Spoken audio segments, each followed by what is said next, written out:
ಈಗ ಎಸ್ಎಸ್ಎಲ್ಸಿ ಪಾಠಗಳು ಪ್ರಾರಂಭವಾಗಲಿದೆ. ರೇಡಿಯೋ ಶಿವಮೊಗ್ಗ ಹಾಗೂ ಶಾಲಾ ಶಿಕ್ಷಣ ಇಲಾಖೆ ಸಹಯೋಗದಲ್ಲಿ ಈ ಪಾಠಗಳು ರೂಪಿತವಾಗಿದೆ. ಇಂದು ಸಮಾಜ ವಿಜ್ಞಾನ ವಿಷಯದ ಕುರಿತು ಶಿಕ್ಷಕರಾದ ಗಂಗಾನಾಯ್ಕ್ ಹಾಗೂ ಜ್ಯೋತಿ ಎನ್ಎಸ್ ಅವರು ತಿಳಿಸಲಿದ್ದಾರೆ. ನನ್ನ ಹೆಸರು ಗಂಗಾನಾಯ್ಕ್ ಅಂತೇಳಿ. ನಾನು ಕಳೆದ 28 ವರ್ಷಗಳಿಂದ ಸಮಾಜ ವಿಜ್ಞಾನ ವಿಷಯದ ಶಿಕ್ಷಕನಾಗಿ ಕಾರ್ಯನಿರ್ವಹಿಸ್ತಾ ಇದ್ದೇನೆ. ಪ್ರಸ್ತುತ ದುರ್ಗಿಗುಡಿ ಸರ್ಕಾರಿ ಪ್ರೌಢಶಾಲೆ ಆಂಗ್ಲ ಮತ್ತು ಕನ್ನಡ ಮಾಧ್ಯಮದಲ್ಲಿ ಸೇವೆ ಸಲ್ಲಿಸ್ತಾ ಇದ್ದೇನೆ. ಮೇಡಮ್, ನಿಮ್ಮ ಪರಿಚಯ ಹಾಗೆ ಹೇಳಿದರೆ ಒಳ್ಳೆಯದು ಅನಿಸುತ್ತೆ. ಎಲ್ರಿಗೂ ನಮಸ್ಕಾರ. ನನ್ನ ಹೆಸರು ಜ್ಯೋತಿ ಎನ್ಎಸ್. ನಾನು ಕಳೆದ 12 ವರ್ಷಗಳಿಂದ DVS ಸಂಯುಕ್ತ ಪದವಿ ಪೂರ್ವ ಕಾಲೇಜು ಪ್ರೌಢಶಾಲಾ ವಿಭಾಗದಲ್ಲಿ ಸಮಾಜ ವಿಜ್ಞಾನ ವಿಷಯದ ಶಿಕ್ಷಕಿಯಾಗಿ ಕಾರ್ಯನಿರ್ವಹಿಸ್ತಾ ಇದ್ದೇನೆ. ಇವತ್ತು ಬಹುಶಃ ಇನ್ನೇನು ಮಾರ್ಚ್ ತಿಂಗಳ ಹತ್ರ ಬರ್ತಾ ಇದೆ, ಪರೀಕ್ಷೆಗಳು ಸಮೀಪಿಸ್ತಾ ಇದೆ. ಹೌದು. ಹಾಗಾಗಿ ನಮ್ಮ ವಿದ್ಯಾರ್ಥಿಗಳು ಏನಾದರೂ ಒಂದಿಷ್ಟು ಪರೀಕ್ಷೆಗೆ ಅನುಕೂಲವಾಗುವಂಥ ರೀತಿಯಲ್ಲಿ ನಾವು ಇವತ್ತು ಮಾತಾಡಬೇಕಾಗಿದೆ. ಖಂಡಿತ ಸರ್. ಇವತ್ತು ಸಮಾಜ ವಿಜ್ಞಾನ ವಿಷಯದ ಕುರಿತಾಗಿ ಏನೇನು ಡೌಟ್ಸ್ಗಳಿದೆ, ವಿದ್ಯಾರ್ಥಿಗಳಲ್ಲಿ ಮೂಡಬಹುದಾದಂತಹ ಡೌಟ್ಸ್ಗಳಿರ್ಬೋದು, ಅಥವಾ ಸ್ಕೋರ್ ಮಾಡೋ ವಿಧಾನ ಇರ್ಬೋದು, ಅಥವಾ ಈಸಿಯಾಗಿ ಪಾಸ್ ಮಾಡೋ ವಿಧಾನ ಇರ್ಬೋದು, ನೀಲನಕ್ಷೆ, ಪ್ರಶ್ನೆ ಪತ್ರಿಕೆ ಸ್ವರೂಪ, ಪಾಠವಾರು, ವಿಷಯವಾರು ಪ್ರತಿಯೊಂದನ್ನು ಈ ಒಂದು ನಾವು ಚರ್ಚೆ ಮಾಡೋಣ ಅಂತ ಹೇಳ್ತೀನಿ ಸರ್. ಅಂತ ಹೇಳಿದ್ರೆ ನಮ್ಮ ಈ ಸಲ ಸಮಾಜ ವಿಜ್ಞಾನ ವಿಷಯದಲ್ಲಿ ಪ್ರತಿ ಬಾರಿ ಅಂತೆ ಈ ಬಾರಿ ಕೂಡ 33 ಪಾಠಗಳಿದ್ದಾವೆ. ಖಂಡಿತ. ಎಲ್ಲ ವಿಷಯಕ್ಕಿಂತ ನಮ್ಮ ಸಮಾಜ ವಿಜ್ಞಾನ ಸ್ವಲ್ಪ ಕಷ್ಟ ಅಂತ, ಅತಿ ದೊಡ್ಡ ವಿಷಯವನ್ನ ಒಳಗೊಂಡಂತಹ ವಿಷಯ. ಹೌದು. ಹಾಗಾಗಿ ನಮ್ಮ ಮಕ್ಕಳಿಗೆ ಸ್ವಲ್ಪ ಮಟ್ಟಿಗೆ ಗೊಂದಲ ನಿವಾರಣೆ ಮಾಡಬೇಕಾಗಿರ್ತಕ್ಕಂಥದ್ದು ನಮ್ಮ ಕರ್ತವ್ಯ ಆಗಿದೆ. ಖಂಡಿತ. ಸೊ ಅಂಥ ಗೊಂದಲ ಏನು ಬೇಡ ಅಂತ ಅನಿಸುತ್ತೆ. ಸ್ವಲ್ಪ ಮಟ್ಟಿಗೆ ಅರ್ಥ ಮಾಡಿಕೊಂಡ್ರೆ, ಬಹುಶಃ ಡಿವಿಷನ್ ವೈಸು ನಾವು ಮಕ್ಕಳು ಅರ್ಥ ಮಾಡಿಕೊಂಡ್ರೆ, ನಾವು ಕೂಡ ತರಗತಿ ಕೋಣೆಯಲ್ಲಿ ಹೇಳಿದರೆ ಅವ್ರಿಗೇನು ಅಷ್ಟು ಕಷ್ಟ ಆಗಲಿಕ್ಕಿಲ್ಲ ಅಂತ ಅನಿಸುತ್ತೆ. ವಿಶೇಷವಾಗಿ ನಾವು ಇಡೀ ಸಮಾಜ ವಿಜ್ಞಾನ ಪುಸ್ತಕವನ್ನು ಸುಮಾರು 6 ಭಾಗಗಳಾಗಿ ನಮ್ಮ ವಿದ್ಯಾರ್ಥಿಗಳಿಗೆ ಇವತ್ತು ಬೋಧನೆ ಮಾಡ್ತಾ ಇದ್ದೇವೆ. ಖಂಡಿತ ಸರ್. ಅದರಲ್ಲಿ ಇತಿಹಾಸ ಮತ್ತು ಪೊಲಿಟಿಕಲ್ ಸೈನ್ಸ್, ಭೂಗೋಳ, ಸಮಾಜಶಾಸ್ತ್ರ, ಎಕನಾಮಿಕ್ಸ್ ಮತ್ತು ಬಿಸ್ನೆಸ್ ಸ್ಟಡೀಸ್ ಅಧ್ಯಯನ ಮಾಡಿ 6 ಭಾಗಗಳಿದೆ. ಪ್ರತಿ ವಿಭಾಗದಲ್ಲೂ ಒಂದೊಂದು ಇಂಪಾರ್ಟೆಂಟ್ ಅನಾಲಿಸಿಸ್ ಅಂತ ಏನು ಹೇಳ್ತೀವಿ ನಾವು, ಅದನ್ನ ಮಾಡ್ಕೊಂಡ್ಬಿಟ್ರೆ ಮಕ್ಕಳಿಗೆ ಇದು ಬಹಳ ಈಸಿ, ಕಬ್ಬಿಣದ ಕಡಲೆ ಅಲ್ಲ ಅನ್ನೋದ್ರಲ್ಲಿ ತಪ್ಪಾಗ್ಲಾರ್ದು. ಸೊ ಹಾಗೇನೆ ಡಿವಿಷನ್ ವೈಸ್ ಮಾರ್ಕ್ಸ್ ಕೂಡ ಇವತ್ತು ಪರೀಕ್ಷಾ ಮಂಡಳಿ ಡಿವೈಡ್ ಮಾಡಿದೆ. ಉದಾಹರಣೆಗೆ ಹಿಸ್ಟ್ರಿಗೆ ನಮಗೆ 25 ಅಂಕಗಳು ಕೊಟ್ಟಿದ್ದಾರೆ, 11 ಪ್ರಶ್ನೆಗಳಿರ್ತದೆ. ಹಾಗೆಯೇ ಪೊಲಿಟಿಕಲ್ ಸೈನ್ಸ್ ಅಥವಾ ರಾಜ್ಯಶಾಸ್ತ್ರ ಅಂತ ಏನು ಕರಿತೀವಿ, ಅದಕ್ಕೆ ಸುಮಾರು 11 ಅಂಕಗಳಿದ್ದಾವೆ, 5 ಪ್ರಶ್ನೆಗಳನ್ನು ಕೊಟ್ಟಿದ್ದಾರೆ. ಸೋಷಿಯಾಲಜಿನಲ್ಲಿ 5 ಪ್ರಶ್ನೆಗಳು ಮತ್ತು 8 ಅಂಕಗಳಿಗೆ ಸೀಮಿತವಾಗಿರುತ್ತೆ. ಹಾಗೆ ಭೂಗೋಳಶಾಸ್ತ್ರದಲ್ಲಿ 9 ಪ್ರಶ್ನೆಗಳು ಮತ್ತು 22 ಅಂಕಗಳಿಗೆ ಸೀಮಿತವಾಗಿರುತ್ತೆ. ಹಾಗೆಯೇ ಅರ್ಥಶಾಸ್ತ್ರದಲ್ಲಿ 4 ಪ್ರಶ್ನೆಗಳು ಮತ್ತು 7 ಅಂಕಗಳಿರುತ್ತೆ. ಹಾಗೆ ವ್ಯವಹಾರ ಅಧ್ಯಯನದಲ್ಲೂ ಕೂಡ ಅಷ್ಟೇ 4 ಪ್ರಶ್ನೆಗಳಿರ್ತದೆ, 7 ಅಂಕಗಳಿರುತ್ತೆ. ಒಟ್ಟು ಈ ಬಾರಿ ಪ್ರತಿ ವರ್ಷದಂತೆ 38 ಪ್ರಶ್ನೆಗಳು 80 ಅಂಕಗಳಿಗೆ ಸೀಮಿತವಾಗಿರುವಂತೆ ಪ್ರಶ್ನೆ ಪತ್ರಿಕೆ ಮಂಡಳಿಯಿಂದ ಬರ್ತದೆ. ಹಾಗಾಗಿ ಇಲ್ಲಿ ಗಮನಿಸಬೇಕಾಗಿರೋದು ಪ್ರಶ್ನೆಗಳ ಸಂಖ್ಯೆಯಲ್ಲಾಗ್ಲಿ ಅಂಕಗಳಲ್ಲಾಗ್ಲಿ ಯಾವುದೇ ಬದಲಾವಣೆಗಳನ್ನ ಮಾಡಿಲ್ಲ ಈ ವರ್ಷ. ಆದ್ರೆ ನಾವು ಕೆಲವೊಂದು ಬದಲಾವಣೆಗಳಲ್ಲಿ ನಾವು ಮುಂದೆ ಮಾತಾಡ್ತಾ ಹೋಗೋಣ. ಈಗ ಪ್ರಶ್ನೆ ಪತ್ರಿಕೆಯಲ್ಲಿ ಎಲ್ಲೆಲ್ಲಿ ಮಕ್ಕಳಿಗೆ ಚಾಯ್ಸ್ ಅನ್ನೋದು ಬರುತ್ತೆ, ಯಾವ ಥರ ಇರುತ್ತೆ ಅದು ಆಯ್ಕೆಗಳ ಸ್ವರೂಪ. ಈಗ ಯಾವುದಾದ್ರೂ 4 ಅಂತ ಕೇಳೋ ಅಂತ ಪದ್ಧತಿ ನಮ್ಮ ಸಮಾಜ ವಿಜ್ಞಾನದಲ್ಲಿ ಇಲ್ಲ. ಸೊ ನಾವು ಒಂದೊಂದು ಪ್ರಶ್ನೆಗಳಿಗೂ ಒಂದೊಂದು ಚಾಯ್ಸ್ಗಳನ್ನ ಕೊಟ್ಟು 2ರಲ್ಲಿ ಯಾವುದಾದ್ರೂ ಒಂದು ಬರೀರಿ ಅನ್ನುವಂಥ ರೀತಿಯಲ್ಲಿ ಆಯ್ಕೆಗಳಿರುತ್ತೆ. ಹಾಗಾಗಿ ನಾವು ಮಕ್ಕಳಿಗೆ ಈಗ ಯಾವ್ಯಾವ ಅಂಕಗಳಿಗೆ ಎಷ್ಟೆಷ್ಟು ಚಾಯ್ಸ್ ಇರುತ್ತೆ ಮತ್ತು ಎಲ್ಲಿ ಬರಬಹುದು ಅನ್ನೋದನ್ನ ಚರ್ಚೆ ಮಾಡ್ಬೋದಲ್ಲ ಸರ್? ಓಕೆ ಮಾಡೋಣ. ಈಗ ನೋಡಿ, 2 ಮಾರ್ಕ್ಸಿನ 2 ಬಹು ಆಯ್ಕೆ ಪ್ರಶ್ನೆಗಳಿರುತ್ತೆ. Choice 2 marks 2 choice question. From political science 1 question and ಸೋಷಿಯಾಲಜಿನಲ್ಲಿ 1 ಕ್ವಶನ್ ಇರುತ್ತೆ. 3 ಮಾರ್ಕ್ಸ್ಗೆ 4 ಪ್ರಶ್ನೆಗಳು ಚಾಯ್ಸ್ ಇರುತ್ತೆ. ಅಲ್ಲಿ ಹಿಸ್ಟ್ರಿ ವಿಭಾಗದಿಂದ 1 ಚಾಯ್ಸ್ ಇರುತ್ತೆ, ಭೂಗೋಳ ವಿಭಾಗದಿಂದ 1 ಚಾಯ್ಸ್ ಇರುತ್ತೆ, ಎಕನಾಮಿಕ್ಸಲ್ಲಿ 1 ಚಾಯ್ಸ್ ಇರುತ್ತೆ, ಬಿಸ್ನೆಸ್ ಸ್ಟಡೀಸ್ ಚಾಯ್ಸ್ ಇರುತ್ತೆ. ಅದು 3 ಅಂಕದ ಪ್ರಶ್ನೆಗಳು ಮಾತ್ರ. ಇನ್ನು 4 ಅಂಕದ ಪ್ರಶ್ನೆ ಚಾಯ್ಸ್ ಎಲ್ಲಿದೆ ಅಂತ ಕೇಳಿದರೆ, ನಮಗೆ ಇತಿಹಾಸ ವಿಭಾಗದಿಂದ 1 ಪ್ರಶ್ನೆ ಆಯ್ಕೆ ಪ್ರಶ್ನೆ ಇರ್ತದೆ. ಅದು 3-4 ಕೊಟ್ಟು ಯಾವುದಾದ್ರೂ ಒಂದನ್ನು ಬರೀರಿ ಅಂತ ಕೇಳೋದಿಲ್ಲ. 1 ವಿಭಾಗದಲ್ಲಿ ಮಾತ್ರ ಚಾಯ್ಸ್ ಇರುತ್ತೆ, ಒಂದೇ ಪ್ರಶ್ನೆಗೆ ಮಾತ್ರ ಚಾಯ್ಸ್ ಇರುತ್ತೆ. ಹಾಗಾಗಿ ಮಕ್ಕಳು 1 ವಿಭಾಗದ ಪ್ರಶ್ನೆಯನ್ನು ಚಾಯ್ಸ್ ಇಟ್ಕೊಂಡು ಇನ್ನು ಉಳಿದಿದ್ದನ್ನು ಕಂಪಲ್ಸರಿ ಕಡ್ಡಾಯವಾಗಿ ಬರೀಲೇಬೇಕು 4 ಹೌದು. ಅಂಕದ ಪ್ರಶ್ನೆ. ಇಲ್ಲಿ ನಮಗೇನು ಇತಿಹಾಸ ಮತ್ತೆ ಅರ್ಥಶಾಸ್ತ್ರ ಆ ಥರ ಏನು ನಾವು ವಿಭಾಗ ಮಾಡ್ಕೊಂಡಿದೀವಿ ಆಯಾ ವಿಭಾಗಗಳಲ್ಲೇ ಆಯ್ಕೆಗಳಿರುತ್ತೆ ಹೊರತು ಒಂದು ವಿಭಾಗದಿಂದ ಇನ್ನೊಂದು ಮತ್ತೊಂದು ವಿಭಾಗ ವಿಭಾಗಕ್ಕೆ ಆಯ್ಕೆ ಇರೋದಿಲ್ಲ. ಯಾವುದೇ ಆಯ್ಕೆ ಇರಲ್ಲ. ಇದನ್ನ ಸ್ಟೂಡೆಂಟ್ಸ್ ಗಮನಿಸಬೇಕು. ಈಗ ನಾವು ಈ ವಿಭಾಗವಾರು ಮತ್ತೆ ಅಂಕವಾರು ಪ್ರಶ್ನೆ ಪತ್ರಿಕೆ ನೋಡಿದ್ಮೇಲೆ ಇಲಾಖೆ ಕೊಟ್ಟಿರುವಂತ ವಿದ್ಯಾರ್ಥಿ ಸ್ನೇಹಿ ನೀಲನಕ್ಷೆಯನ್ನ ನಾವೀಗ ಒಮ್ಮೆ ಪರಿಶೀಲನೆ ಚರ್ಚೆ ಮಾಡೋಣ. ಮಾಡಬೇಕಾಗುತ್ತೆ. ಈಗ ಮಕ್ಕಳೇ ಬಹಳಷ್ಟು ಚೆನ್ನಾಗಿ ಗಮನಿಸಿ, ಇಲ್ಲಿ ಯಾವ್ಯಾವ ವಿಭಾಗದಿಂದ ಅಂದರೆ ಈಗ ಮಂಡಳಿಯಿಂದ ಸುಮಾರು 4 ಪ್ರಶ್ನೆಗಳನ್ನು ಈಗಾಗಲೇ ಬಿಟ್ಟಿದ್ದಾರೆ, ಮಾಡೆಲ್ ಮಾಡೆಲ್ ಪೇಪರ್ ಪೇಪರ್ಸ್ನ ಬಿಟ್ಟಿದ್ದಾರೆ. ಜೊತೆಗೆ ಮೊದಲನೇ ಪ್ರಿಪರೇಟರಿ ಪರೀಕ್ಷೆ ಮತ್ತು 2ನೇ ಪ್ರಿಪರೇಟರಿ ಪರೀಕ್ಷೆನ ಅವಲೋಕನೆ ಮಾಡಿದಾಗ ಯಾವ್ಯಾವ ಟಾಪಿಕ್ನಲ್ಲಿ ಎಷ್ಟೆಷ್ಟು ಅಂಕಗಳಿಗೆ ಪ್ರಶ್ನೆ ಬರಬಹುದು ಅನ್ನೋದು ಈಗಾಗಲೇ ನಿಗದಿಯಾಗಿದೆ. ಹೌದು, ಮಕ್ಕಳು ಅದನ್ನು ಗಮನಿಸಬೇಕಾಗತ್ತೆ. ಜೊತೆಗೆ ನಾವು ಟೀಚರ್ಸ್ ಆದರೂ ಕೂಡ ಒಂದಿಷ್ಟು ಅವರಿಗೆ ಮನವರಿಕೆ ಮಾಡಿಕೊಡ್ಬೇಕಾಗತ್ತೆ. ಉದಾಹರಣೆಗೆ ಇತಿಹಾಸ ವಿಭಾಗದಲ್ಲಿ ತೊಗೊಂಡ್ರೆ ಮೊದಲನೇ ಟಾಪಿಕ್ ಇದೆ, the advent of Europeans in India ಅಂತೇಳಿ, ಭಾರತಕ್ಕೆ ಯುರೋಪಿಯನ್ನರ ಆಗಮನ. ಆ ಟಾಪಿಕ್ನಲ್ಲಿ ನಮಗೆ 3 ಅಂಕದ ಒಂದು ಪ್ರಶ್ನೆಯನ್ನು ಈಗಾಗಲೇ ಮಾಡೆಲ್ ಪೇಪರ್ಸ್ನಲ್ಲೂ ಕೊಡಲಾಗಿದೆ, ಜೊತೆಗೆ 2 ಪ್ರಿಪರೇಟರಿ ಪರೀಕ್ಷೆಯಲ್ಲೂ ಕೂಡ ಕೊಟ್ಟಿದ್ದಾರೆ. ಹೌದು. ಹಾಗಾಗಿ ಮಕ್ಕಳಲ್ಲಿ ಕಾನ್ಸಂಟ್ರೇಷನ್ ಮಾಡಬೇಕಾಗಿರ್ತಕ್ಕಂಥದ್ದು ಆ ಟಾಪಿಕ್ನ 3 ಅಂಕಕ್ಕೆ. ನೆಗ್ಲೆಕ್ಟ್ ಮಾಡೋ ಹಾಗಿಲ್ಲ. ಅಲ್ಲಿ ಇನ್ನೊಂದು ವಿಶೇಷವಾಗಿ ಗಮನಿಸ್ಬೇಕು ಮಕ್ಕಳು, ಏನು ಅಂತ ಹೇಳಿದ್ರೆ ಎಲ್ಲಿ 3 ಅಂಕದ ಪ್ರಶ್ನೆ ಇರುತ್ತೋ ಅಲ್ಲಿ 6 ಅಂಶಗಳನ್ನು ಅವರು ಆಯ್ಕೆ ಮಾಡಬೇಕು. So they will concentrate on 6 points. 6 points, each points carry half marks. As half ಮಾರ್ಕ್ಸನ್ನು ಕೊಡಲಾಗುತ್ತೆ. ಹಾಗಾಗಿ ಅಲ್ಲಿ ಉದಾಹರಣೆಗೆ ಮಾರ್ತಾಂಡ ವರ್ಮ ಹೇಗೆ ಡಚ್ಚರನ್ನು ನಿಯಂತ್ರಣ, how check Marthanda Varma to the Dutch, ಅದನ್ನು ನೋಡ್ಬೋದು. ಜೊತೆ ಕಾನ್ಸ್ಟಾಂಟಿನೋಪಲ್ನ ಪತನ ನೋಡ್ಬೋದು. ಎಲ್ಲಿ reasons for the battle of Buxar, Plassey, ಅದನ್ನು ನೋಡಿದ್ರೆ ಬಹುಶಃ ಅಲ್ಲಿ ಕಾನ್ಸಂಟ್ರೇಟ್ ಮಾಡಿದ್ರೆ ಇಲ್ಲಿ ಕರ್ನಾಟಕ ಯುದ್ಧಗಳ ಸಾರಾಂಶವನ್ನು ಕೂಡ ಅವರು ಕಲಿಬಹುದಲ್ವಾ ಸರ್? 6 ಅಂಶಗಳು ಎಲ್ಲಿರುತ್ತೋ ಅಲ್ಲಿ ಕಾನ್ಸಂಟ್ರೇಟ್ ಮಾಡಬೇಕು. ಇನ್ನು impact of British rule in India ಅಂತ ಒಂದು ಟಾಪಿಕ್ ಇದೆ, 2ನೇ ಟಾಪಿಕ್ಕು. ಅದರಲ್ಲಿ 4 ಅಂಕದ ಪ್ರಶ್ನೆಯನ್ನು ಬೋರ್ಡಿಂದ ನಿಗದಿ ಮಾಡಲಾಗಿದೆ. ಯಾಕಂದರೆ ಮಾಡೆಲ್ ಪೇಪರ್ ನೋಡಿದಾಗ ಅನಿಸುತ್ತೆ. ಹಾಗಾಗಿ ಅಲ್ಲಿ 4 ಮಾರ್ಕ್ಸ್ಗೆ ಹೆಚ್ಚು ಕಾನ್ಸಂಟ್ರೇಷನ್ ಮಾಡಬೇಕು ಮಕ್ಕಳು. ಜೊತೆಗೆ 1 ಅಂಕದ ಪ್ರಶ್ನೆ ಕೂಡ ಅಲ್ಲಿ ಬರುವಂಥ ಸಾಧ್ಯತೆ ಇದೆ. ಸೊ ಹಾಗಾದರೆ ಎಲ್ಲೆಲ್ಲಿ ಅವ್ರು ಗೆಸ್ ಮಾಡಬಹುದು? ಈಗ ಬ್ರಿಟಿಷ್ ಆಡಳಿತ ವ್ಯವಸ್ಥೆಯಲ್ಲಿ ಶಿಕ್ಷಣ ಪದ್ಧತಿ ಇದೆ. ಹೌದು, ಭಾರತದಲ್ಲಿ ಬ್ರಿಟಿಷ್ ಶಿಕ್ಷಣದ ಪದ್ಧತಿಯನ್ನು ವಿವರಿಸಿ ಅಂತ ಕೇಳಬಹುದು, ಅಥವಾ ಭಾರತದ ಮೇಲೆ ಏನು ಪ್ರಭಾವ ಆಯಿತು ಅಂತ ಕೇಳಬಹುದು. ಅಲ್ಲಿ ಕೂಡ ನಮಗೆ 8 ಅಂಶಗಳು ಸಿಗ್ತದೆ. ಅದನ್ನು ಕಾನ್ಸಂಟ್ರೇಟ್ ಮಾಡಬೇಕು ಮಕ್ಕಳು. ಜೊತೆಗೆ ಕಂದಾಯ ಪದ್ಧತಿಯ ಮೇಲೆ, ಕಂದಾಯ ಪದ್ಧತಿ, ಜಮೀನ್ದಾರಿ ರೈತವಾರಿ ಪದ್ಧತಿ, ಅಂತಹ ಕಡೆಗಳಲ್ಲಿ ಕಾನ್ಸಂಟ್ರೇಟ್ ಮಾಡಿದ್ರೆ ಬಹುಶಃ 4 ಅಂಕದ ಪ್ರಶ್ನೆ. ಆಮೇಲೆ ಇಲ್ಲಿ ಪರಿಣಾಮಗಳ ಜೊತೆಗೆ ಅದರ ಲಕ್ಷಣಗಳನ್ನು ಕೇಳುವಂತ ಚಾನ್ಸಸ್ ಇರುತ್ತೆ. ಲೈಕ್ ಈಗ ಜಮೀನ್ದಾರಿ ಪದ್ಧತಿ ಮತ್ತೆ ರೈತವಾರಿ ಪದ್ಧತಿಯ ವ್ಯತ್ಯಾಸಗಳು, ಅದು ಯಾರದನ್ನ ಪ್ರಾರಂಭ ಮಾಡಿದ್ರು, ಎಲ್ಲಿ ಯಾವ ಸ್ಥಳದಲ್ಲಿ ಅದು ಮೊದಲನೇ ದಾರಿಗೆ ಜಾರಿಗೊಳಿಸಿದ್ರು, ಇದೆಲ್ಲ 1 ಅಂಕಕ್ಕೆ ಅವ್ರು ನೋಡ್ಕೊಳ್ಬಹುದು. ಹಾಗೆ ಇಲ್ಲಿ ಸಿವಿಲ್ ಸರ್ವೀಸಸ್, ಆಮೇಲೆ ಪೊಲೀಸ್ ಸಿಸ್ಟಮ್ಮು, ಜುಡಿಷಿಯಲ್ ಸೆಕ್ಷನ್ನು, ಅದಾಲತ್ ವ್ಯವಸ್ಥೆ, ಇದೆಲ್ಲದ್ರ ಬಗ್ಗೆ ಅವರು ಕಾನ್ಸಂಟ್ರೇಷನ್ ಮಾಡಬಹುದು. ಆಮೇಲೆ ವಿಶೇಷವಾಗಿ ಗಮನಿಸೋದಾದ್ರೆ ಆ ಟಾಪಿಕ್ನಲ್ಲಿ ಹೆಚ್ಚು ಕಡಿಮೆ 1 ಅಂಕದ ಪ್ರಶ್ನೆಗಳಿಗೆ ಉತ್ತರ ಸಿಗೋದೆ ಕಾರ್ನ್ವಾಲಿಸ್ ಬಗ್ಗೆನೇ. ಕಾರ್ನ್ವಾಲಿಸ್ ಬಗ್ಗೆ ಹೌದು, ಹೆಚ್ಚು ಕಾರ್ನ್ವಾಲಿಸ್ ಅವರೇ ಅಲ್ಲಿ ಸುಧಾರಣೆ ಮಾಡಿರೋದು. ಅಂದ್ರೆ ಯಾವ್ಯಾವ ಗವರ್ನರ್ಸ್ ಮತ್ತೆ ಯಾವ್ಯಾವ ಬ್ರಿಟಿಷ್ ಅಧಿಕಾರಿಗಳು ಏನೇನು ಸುಧಾರಣೆಗಳನ್ನ, ರಿಫಾರ್ಮ್ಸ್ ಅನ್ನ ತಗೊಂಡ್ ಬಂದ್ರು, ಮತ್ತೆ ಏನೇನು ಇಂಟ್ರೊಡ್ಯೂಸ್ ಮಾಡಿದ್ರು ಅನ್ನೋದನ್ನ ಮಕ್ಕಳು ಒಂದು ಲೀಸ್ಟ್ ಮಾಡ್ಕೊಂಡ್ರೆ 1 ಅಂಕಕ್ಕೆ ಅವ್ರಿಗೆ ಈಸಿಯಾಗಿ ಅವರು ರೆಡಿ ಮಾಡ್ಕೊಳ್ಬಹುದು. 5 ಅಂಕಗಳು ಅತಿ ಸುಲಭವಾಗಿ ಬರುತ್ತೆ. ಇನ್ನು 4ನೇ ಟಾಪಿಕ್ ಹೋದ್ರೆ opposition to British rule in Karnataka and Wodeyars of Mysuru ಅಂತ ಇದೆ. ಅಲ್ಲಿ ಕೂಡ ಅಷ್ಟೇ ನಮಗೆ ನಾನು ಮಾಡೆಲ್ ಪೇಪರ್ ಗಮನಿಸಿದಂತೆ 3 ಅಂಕದ ಪ್ರಶ್ನೆ ಚಾಯ್ಸ್ ಇರ್ತದೆ. ಹಾಗಂತೇಳಿ ಚಾಯ್ಸ್ ಬರೆದ್ರು ಕೂಡ ಮಾರ್ಕ್ಸ್ ಸಿಗುತ್ತೆ. ಹೌದು, ಸ್ವಲ್ಪ ಬಿಡ್ತಾರೆ ಸರ್, ಅದನ್ನ ಖಂಡಿತ ಬಿಡಬಾರ್ದು. ಯಾಕೆ ಬಿಡಬಾರ್ದು ಅಂತ ಹೇಳಿದ್ರೆ ಅತಿ ಸುಲಭದ ಪ್ರಶ್ನೆಗಳು ಆ ಟಾಪಿಕ್ನಲ್ಲಿ ಇದಾವೆ. ಸಂಗೊಳ್ಳಿ ರಾಯಣ್ಣನ ಬಗ್ಗೆ ಇದೆ, ದೋಂಡಿಯ ವಾಕ್ ಬಗ್ಗೆ ಇದೆ, ಹಾಗೇನೆ ರಾಣಿ ಚೆನ್ನಮ್ಮನ ಬಗ್ಗೆ ಇದೆ. ಹಾಗಾಗಿ ಅದು ಕೂಡ ತುಂಬ ಈಸಿಯಾಗಿರ್ತಕ್ಕಂಥ ಟಾಪಿಕ್ಕು. 6 ಪಾಯಿಂಟ್ಸ್ ಎಲ್ಲಿದೆಯೋ ಆ ಟಾಪಿಕ್ಗಳಲ್ಲಿ ಖಂಡಿತ ಮಕ್ಕಳು ಅದನ್ನು ಕ್ಯಾಚ್ ಮಾಡಿದರೆ ಅಲ್ಲಿ ಕೂಡ ಅವರು ಯಶಸ್ವಿಯಾಗಿ 5 ಅಂಕಗಳನ್ನು ಪಡ್ಕೊಳ್ಳಿಕ್ಕೆ ಸಾಧ್ಯ ಇದೆ ಆ ಟಾಪಿಕ್ನಲ್ಲಿ. ಮುಂದೆ ಜೊತೆಗೆ social and religious reformation movement, ಇದನ್ನಂತೂ ಯಾವ ವಿದ್ಯಾರ್ಥಿಗಳು ಅತ್ಯಂತ ಸುಲಭವಾದ ಪಾಠಗಳಲ್ಲಿ ಒಂದು ಸಾಮಾಜಿಕ ಧಾರ್ಮಿಕ ಸುಧಾರಣೆಗಳು. ಇಲ್ಲಿ ಅವರು ಆಗ್ಲೇ ಹೇಳ್ದಂಗೆ ಯಾರ್ಯಾರು ಯಾವ್ಯಾವ ಸಮಾಜವನ್ನ ಸ್ಥಾಪನೆ ಮಾಡಿದ್ರು, ಮತ್ತೆ ಕಾಮನ್ ಆಗಿ ಎಲ್ಲಾ ಸುಧಾರಣೆಗಳು ಒಂದೇ ಆಗಿದೆ. ಸೊ ಈಗ ನಾವು ಹೇಳ್ತೀವಿ ಸ್ಲೋ ಲರ್ನರ್ಸ್ಗೆ ಮಲ್ಟಿಪಲ್ ಕ್ವೆಶನ್ಸ್ ಸಿಂಗಲ್ ಆನ್ಸರ್ಸ್ ಅಂತ. ಸೊ ಆ ರೀತಿ ಇದನ್ನ ನಾವು ಅಭ್ಯಾಸ ಮಾಡ್ಬೋದು.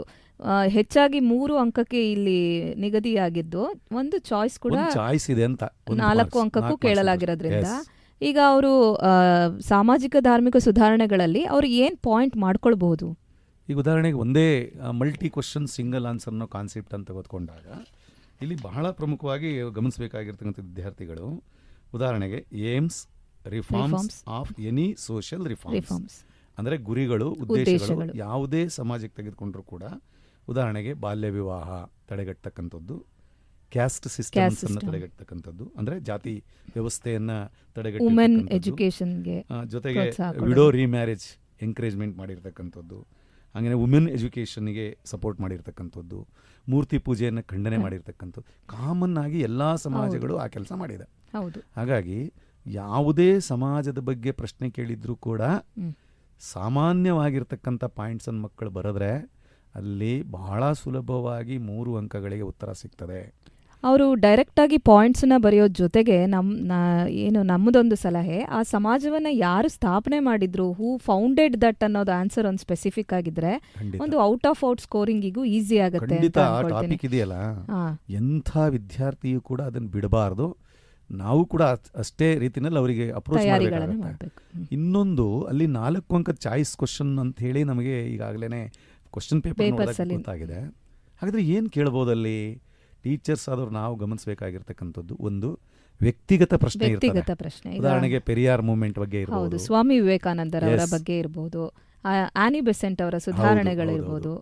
ಈ ರೀತಿಯಲ್ಲಿ ಡಿವೈಡ್ ಮಾಡಿಕೊಂಡು ಮಕ್ಕಳಿಗೆ ನಾವು ಒಂದಿಷ್ಟು ಹೇಳಿದರೆ ಬಹುಶಃ ವಿದ್ಯಾರ್ಥಿಗಳಿಗೆ ತುಂಬ ಈಸಿ ಆಗುತ್ತೆ. ಒಂದು ಚಾಯ್ಸ್ ಕ್ವಶನ್ ಇದೆ, ಒಂದು 3 ಮಾರ್ಕ್ಸ್ ಡೈರೆಕ್ಟ್ ಕ್ವಶನ್ ಇದೆ. ಹಾಗಾಗಿ ಅವರು ಹೇಗೆ ಓದಿದ್ರು ಕೂಡ 7 ಮಾರ್ಕ್ಸನ್ನು ಅಲ್ಲಿ ಪಡ್ಕೊಳ್ಳಿಕ್ಕೆ ಸಾಧ್ಯತೆ. ಸೊ ಈ ಪಾಠದಲ್ಲಿ ಒಂದು ಅವ್ರ ಮೈಂಡ್ ಮ್ಯಾಪನ್ನು ಪ್ರಿಪೇರ್ ಮಾಡ್ಕೊಳ್ಬಹುದು. ಖಂಡಿತ ಮಾಡಬೇಕು. ಸೊ ಅದನ್ನು ಮಾಡಿದರೆ ಅಲ್ಲಿ ಬರ್ತದೆ. ಇನ್ನು ಸ್ವತಂತ್ರ ಇದು ಭಾರತದ ಪ್ರಥಮ ಸ್ವತಂತ್ರ ಸಂಗ್ರಾಮ, ಇದು ಕೂಡ ಯಾವ ವಿದ್ಯಾರ್ಥಿಯೂ ಬಿಡಬಾರದು. ಹೌದು, ಯಾಕೆಂದ್ರೆ ಇದರಲ್ಲಿರದೆ 3 ಕ್ವಶನ್, ಕಾರಣ, ಪರಿಣಾಮ ಮತ್ತು ಕಾರಣಗಳು, ಪರಿಣಾಮಗಳು, ಯಾವುದಾದ್ರೂ 2 ಕಾರಣಗಳನ್ನು ಒಟ್ಟಾಗಿ ಮಾಡ್ತಾರೆ. ಈ ಉದಾಹರಣೆಗೆ 1857 ರಿವೋಲ್ಟ್ ಫೇಲ್ಯೂರ್ ಯಾಕಾಯಿತು, ತುಂಬ ಈಸಿಯಾಗಿ ಮಕ್ಕಳಿಗೆ ಕಲಿಸ್ಲಿಕ್ಕೆ ಸಾಧ್ಯ ಇದೆ. ಇಲ್ಲಿ ತುಂಬ ಈಸಿಯಾಗಿ ಏನು ಅಲ್ಲಿ ಇದೊಂದು ನಿರೀಕ್ಷಿತದ್ದಂಗೆ ಆಗಿರಲಿಲ್ಲ, ನಾಯಕತ್ವದ ಗುಣ ಇರಲಿಲ್ಲ, ಶಿಸ್ತಿರಲಿಲ್ಲ, ಜೊತೆಗೆ ಸೈನಿಕರು ತಮ್ಮ ವಿಶ್ವಾಸವನ್ನು ಕಳ್ಕೊಂಡಿದ್ರು. ಎಷ್ಟು ಈಸಿ ಇದೆ ಅದು. 6 ಅಂಶಗಳು ನಮ್ಮ ವಿದ್ಯಾರ್ಥಿಗಳೇನಾದರೂ ಅಲ್ಲಿ ಕ್ಯಾಚ್ ಮಾಡಿದರೆ ಬಹುಶಃ ಅಲ್ಲಿ ಬಹಳ ಪ್ರಮುಖವಾಗಿ ಅಂಕಗಳನ್ನು ಪಡ್ಕೊಳ್ಳಿಕ್ಕೆ ಸಾಧ್ಯ. ಹೌದು ಸರ್, 1857ರ ದಂಗೆ ಕುರಿತಾದ ಪ್ರಶ್ನೆಗಳಿಲ್ಲ ಅಂದ್ರೆ ಕ್ವಶನ್ ಪೇಪರ್ ಇಲ್ಲ ಅಂತ ನಾವು ಹೇಳ್ತೀವಿ. ಹಾಗಾಗಿ ಈ ಪ್ರಶ್ನೆ 3 ಅಂಕಕ್ಕೆ ಅವರು ಸುಲಭವಾಗಿ ತಗೊಳ್ಬಹುದು. ಆಮೇಲೆ ಅಲ್ಲಿ ಇನ್ನೊಂದು ಅಪ್ಲಿಕೇಶನ್ ಲೆವೆಲ್ ಅಲ್ಲಿ ಮ್ಯಾಗ್ನಾ ಕಾರ್ಟಾ ಅಂದ್ರೆ ರಾಣಿಯ ಘೋಷಣೆಗಳು ಅಂತ ಇದೆ, ಕ್ವೀನ್ಸ್ ಡಿಕ್ಲರೇಷನ್ ಅಂತ. ಅದನ್ನ ಅವರು ಕ್ವೀನ್ಸ್ ಡಿಕ್ಲರೇಷನ್ ಅಂತ ಕೊಟ್ರೆ ಈಗ ಅದ್ರ ಉತ್ತರನ ಅವರು ಯಾವುದೋ ಅನ್ಕೊಳ್ತಾರೆ. ಒಂದು ಗಮನಿಸಬೇಕು ವಿದ್ಯಾರ್ಥಿಗಳು, ಕ್ವೀನ್ಸ್ ಡಿಕ್ಲರೇಷನ್ ಅಂದ್ರೂ ಒಂದೇ, 1857 ರಿವಾಲ್ಟ್ ನ ಎಫೆಕ್ಟ್ಸ್ ಅಂದ್ರೂ ಒಂದೇ. ಸೊ ಇದು ಒಂದೇ ಆಗಿರೋದ್ರಿಂದ ಅವ್ರು ಈಸಿಯಾಗಿ ಓದ್ಕೊಳ್ಬಹುದು.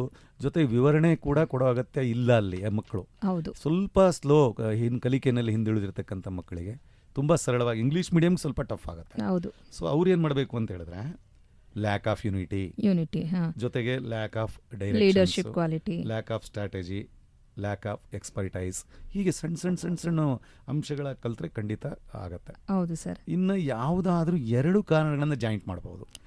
ಎಕನಾಮಿಕ್ ರೀಸನ್ಸ್ ಆಗಿರಬಹುದು, ಪೊಲಿಟಿಕಲ್ ರೀಸನ್ಸ್ ಆಗಿರಬಹುದು, ಮತ್ತೆ ಇಮಿಡಿಯೇಟ್ ಕಾಸಸ್ ಅನ್ನು ಮಾಡಬಹುದು. ಸೊ ಈ ರೀತಿ ಅದು ಆ ಟಾಪಿಕ್ ಅನ್ನ ಖಂಡಿತ ಬಿಡಲೇಬಾರದು.